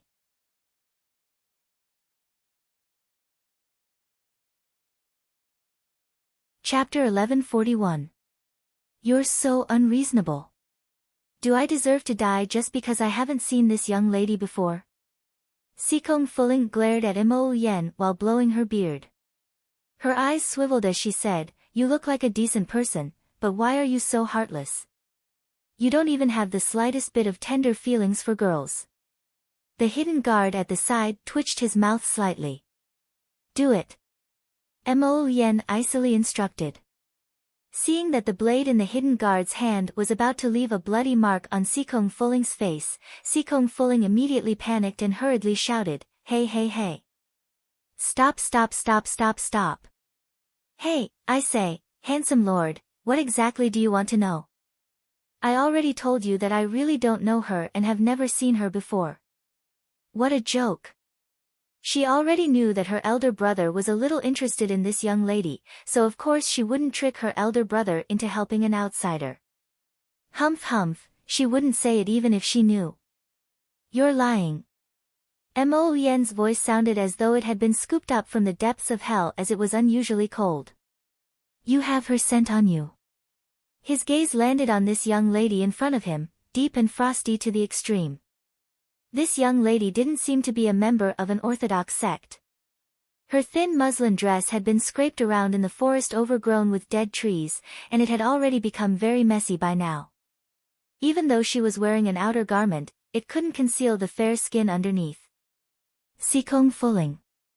Take it away, take it away." Sikong Fuling pursed her small mouth and forcefully slapped away the two hidden guards' hands.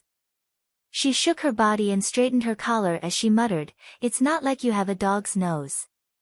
Why are you so sensitive? Insolence." The hidden guards glared angrily as they berated in unison. Sikong Fuling jumped in fright and hurriedly patted her chest with her small hand as she whined coquettishly, "Why are you so fierce?" All right, I'll tell you." Her eyes swiveled again as she suppressed the crafty glint in her eyes and said unwillingly, "Yes, I've seen that young lady. However, we've already parted ways.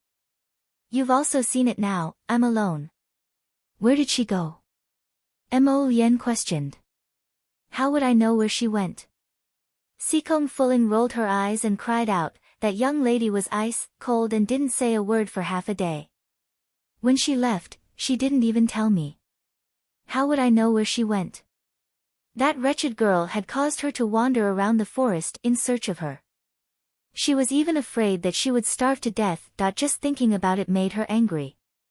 Since when did she, Sikong Fuling, have such rotten good intentions? Mo Lian raised her hands slightly, and several hidden guards immediately rushed up to restrain Sikong Fuling. Let's go. Leave, your sister. Sikong Fuling cried out angrily, what are you doing? What's the point of capturing me? Even if you catch me, I won't be able to make the little girl appear. Hey, it hurts. My hand hurts. Stop pulling. What the fuck, this lunatic.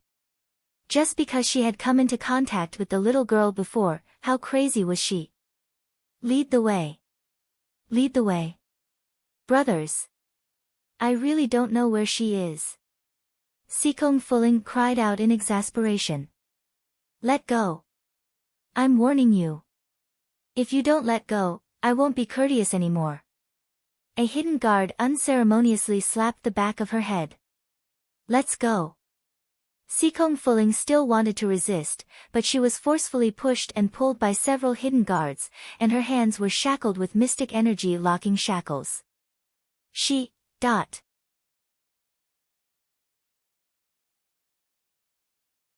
Chapter 1142. Suiwei Mountain. Mountain ranges stacked on top of each other, stretching on endlessly. Carefree Valley was located at the bottom of Suiwei Mountain and was covered by miasma all year round. Ordinary people could not get close. The ingenious part of Beijing Manor was that it was located in the center of Carefree Valley and was surrounded by a green lake. The manor was covered with exotic flowers and plants. Everywhere was lush and beautiful. The old madam of Beijing Manor, Ding Xian, was a great beauty whose name was known throughout the pugilistic world when she was young. The most commonly accepted legend about her was that she was hurt by love. It was said that she had once chased after the young master of the mermaid race. Who would have thought that the young hero's heart already belonged to someone else? In the end, she was trapped by love and deeply hurt, so she hid from the world and refused to see anyone. A few years later, the rumors became even more outrageous. It was said that after she was hurt by love, she casually found someone to marry. After she became pregnant, she personally killed her husband and gave birth to the young master of Beijing Manor, Ding Yun. After that family found out that their son had died an unnatural death, they launched an attack on Carefree Valley more than 10 years ago. The ending was very tragic. Hundreds of people in the family were all massacred by Beijing Manor overnight. There were even more exaggerated rumors that Ding Xian actually gave birth to twins at that time, but only one young master, Ding Yun, was announced to the public. The reason was that when the two children were 10 years old, she made them kill each other. The one who survived was the young master, and the one who died was thrown out of the valley to feed the wolves. From then on, Beijing Manor was demonized. Although it was one of the 4 great manors, it had long been removed from the ranks of the righteous path. The sun was setting in the west, and the setting sun was setting. In the pavilion in the middle of the lake sat an old monk with a white beard and white eyebrows. In front of him was a cup of high-quality tea that was emitting light smoke. 2 maidservants stood on both sides of him until a cough slowly sounded. Madam. Ding Xian waved to the 2 maidservants, and the 2 maidservants bowed and retreated out of the pavilion. Cough, cough, cough. Ding Xian was more than 50 years old. Her cheeks were thin, and her wrinkled face was full of vicissitudes of life. She leaned on a walking stick carved from black sandalwood and slowly sat down in front of the old monk. She smiled and said, Master, sorry to keep you waiting. The old monk stroked his beard and smiled. Madam's body is better. Cough, cough, cough. Ding Xian chuckled. It's been over 10 years. After taking the medicine that Grandmaster gave me, my condition has improved. The old monk nodded with a smile. Master, you came a few days earlier than the scheduled date. Is there anything else you need to do? Madam, do you still remember the divination I performed for young Master Ding 15 years ago? Of course. Ding Xian nodded solemnly. This old monk observed the stars last night and discovered that young Master's faded star faintly emitted a fiendish red aura. Ding Xian was slightly surprised. Do you know what it is? The red light is binding the fated star, indicating that the young master has already fallen into the tribulation of love. The old monk said softly. Love tribulation? Ding Xian was shocked. She shook her head and said, impossible. All these years, Yun-er's natural disposition has been undisciplined and free. She has never been reluctant to part with any woman. How could she have fallen in love? I don't really believe it either. Although this old monk has jumped out of the secular world, I have often heard news of young Master Ding's adventures. Ever since I received Great Master's advice 15 years ago, I've been very careful. There are only a few old maidservants in the manor. Yun-er doesn't like any of them. Could it be that in the years when young Master Ding went out to establish the demonic sect?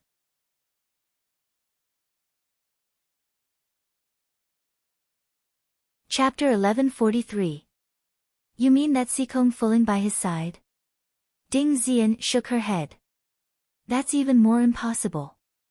For Yun-er's safety, I've investigated every single one of his female subordinates, Ding Xian said with certainty. This madam has investigated that Saintess Sikong fooling. She has always treated Yun-er as an elder brother and nothing else. Yun only sees her as a younger sister. As for those other female subordinates, they're even less worth mentioning.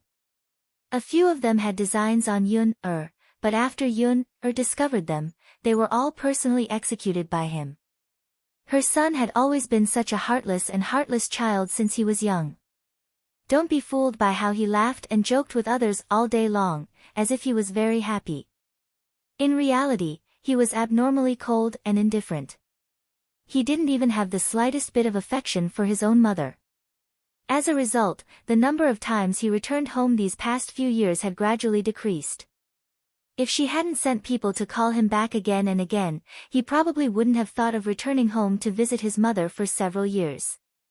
The old monk sighed and said, but the matter that this old monk has been worried about for more than 10 years still happened in the end.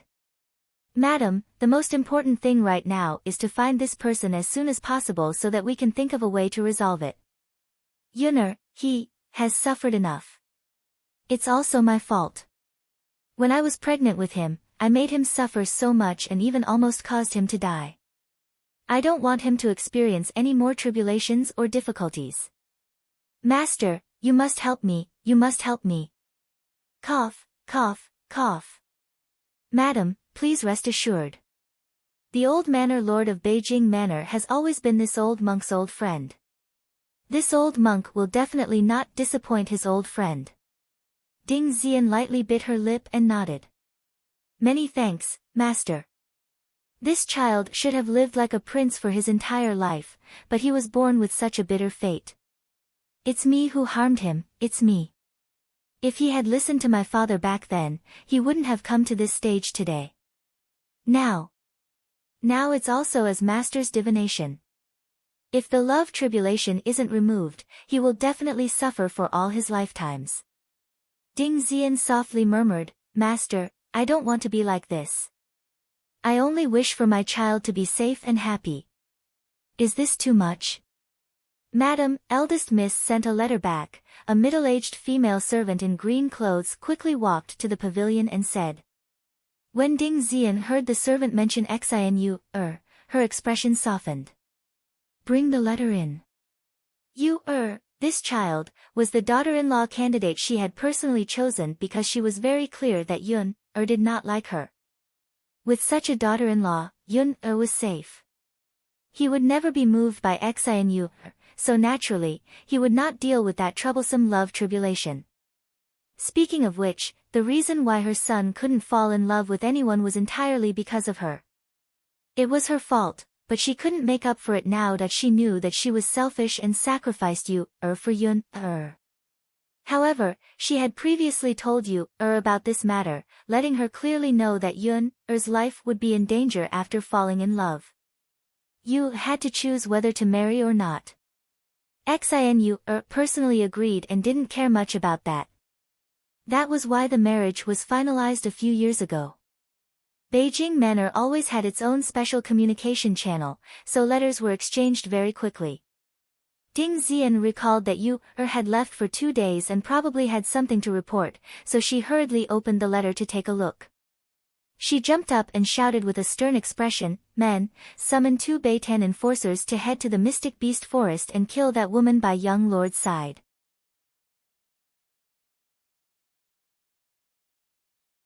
Chapter 1144. 2 days later. Arbor opened her eyes, a hint of dissatisfaction in her heart. The barrier to the peak of level 13 was clearly within reach, but no matter how long she cultivated, she still couldn't break through it. If she was still sensible in the past, she would definitely understand that cultivating so impatiently was actually not a good thing. But now, in just a few short days, she had absorbed only 1/5 of the essence soil. This was really too fast. Cult Master Ding walked over with a pile of fruits. Seeing her open her eyes, his eyes couldn't help but light up. "Little blockhead, you finished cultivating." Arbor blinked, her gaze following him back and forth. Seeing him holding a large pile of colorful little fruits, she couldn't help but stand up and trot to his side. While she was at it, she snatched a few fruits from his hands and subconsciously stuffed them into her mouth. Cult Master Ding stared blankly, then waved his hand in front of her eyes in surprise. "Your eyes are better." Arbor ignored him. Cult Master Ding saw that she had eaten a few fruits, so he thought that the fruits he picked up tasted pretty good. So he also grabbed 2 fruits and threw them into his mouth, then afterwards, he spat it out with a pa, pa, pa. His handsome face completely scrunched up, and he looked at Xiao Mu in disbelief. It's so sour, don't eat it." As he spoke, he quickly slapped away the fruits in her hands. "How can this be eaten?" This child was too careless. It was so sour, but she could still eat it so calmly. She was simply too amazing. Xiao Mu's jet black eyes rolled slightly before she looked away. She turned around and pattered away, about to open up a path. Cult Master Ding hurriedly grabbed her sleeve and said with a stifled expression, "How about this, I'll take you to the city to eat good food, okay?" Xiao Mu flung away his hand that was grabbing her sleeve and crisply patted away the non-existent dust on her sleeve.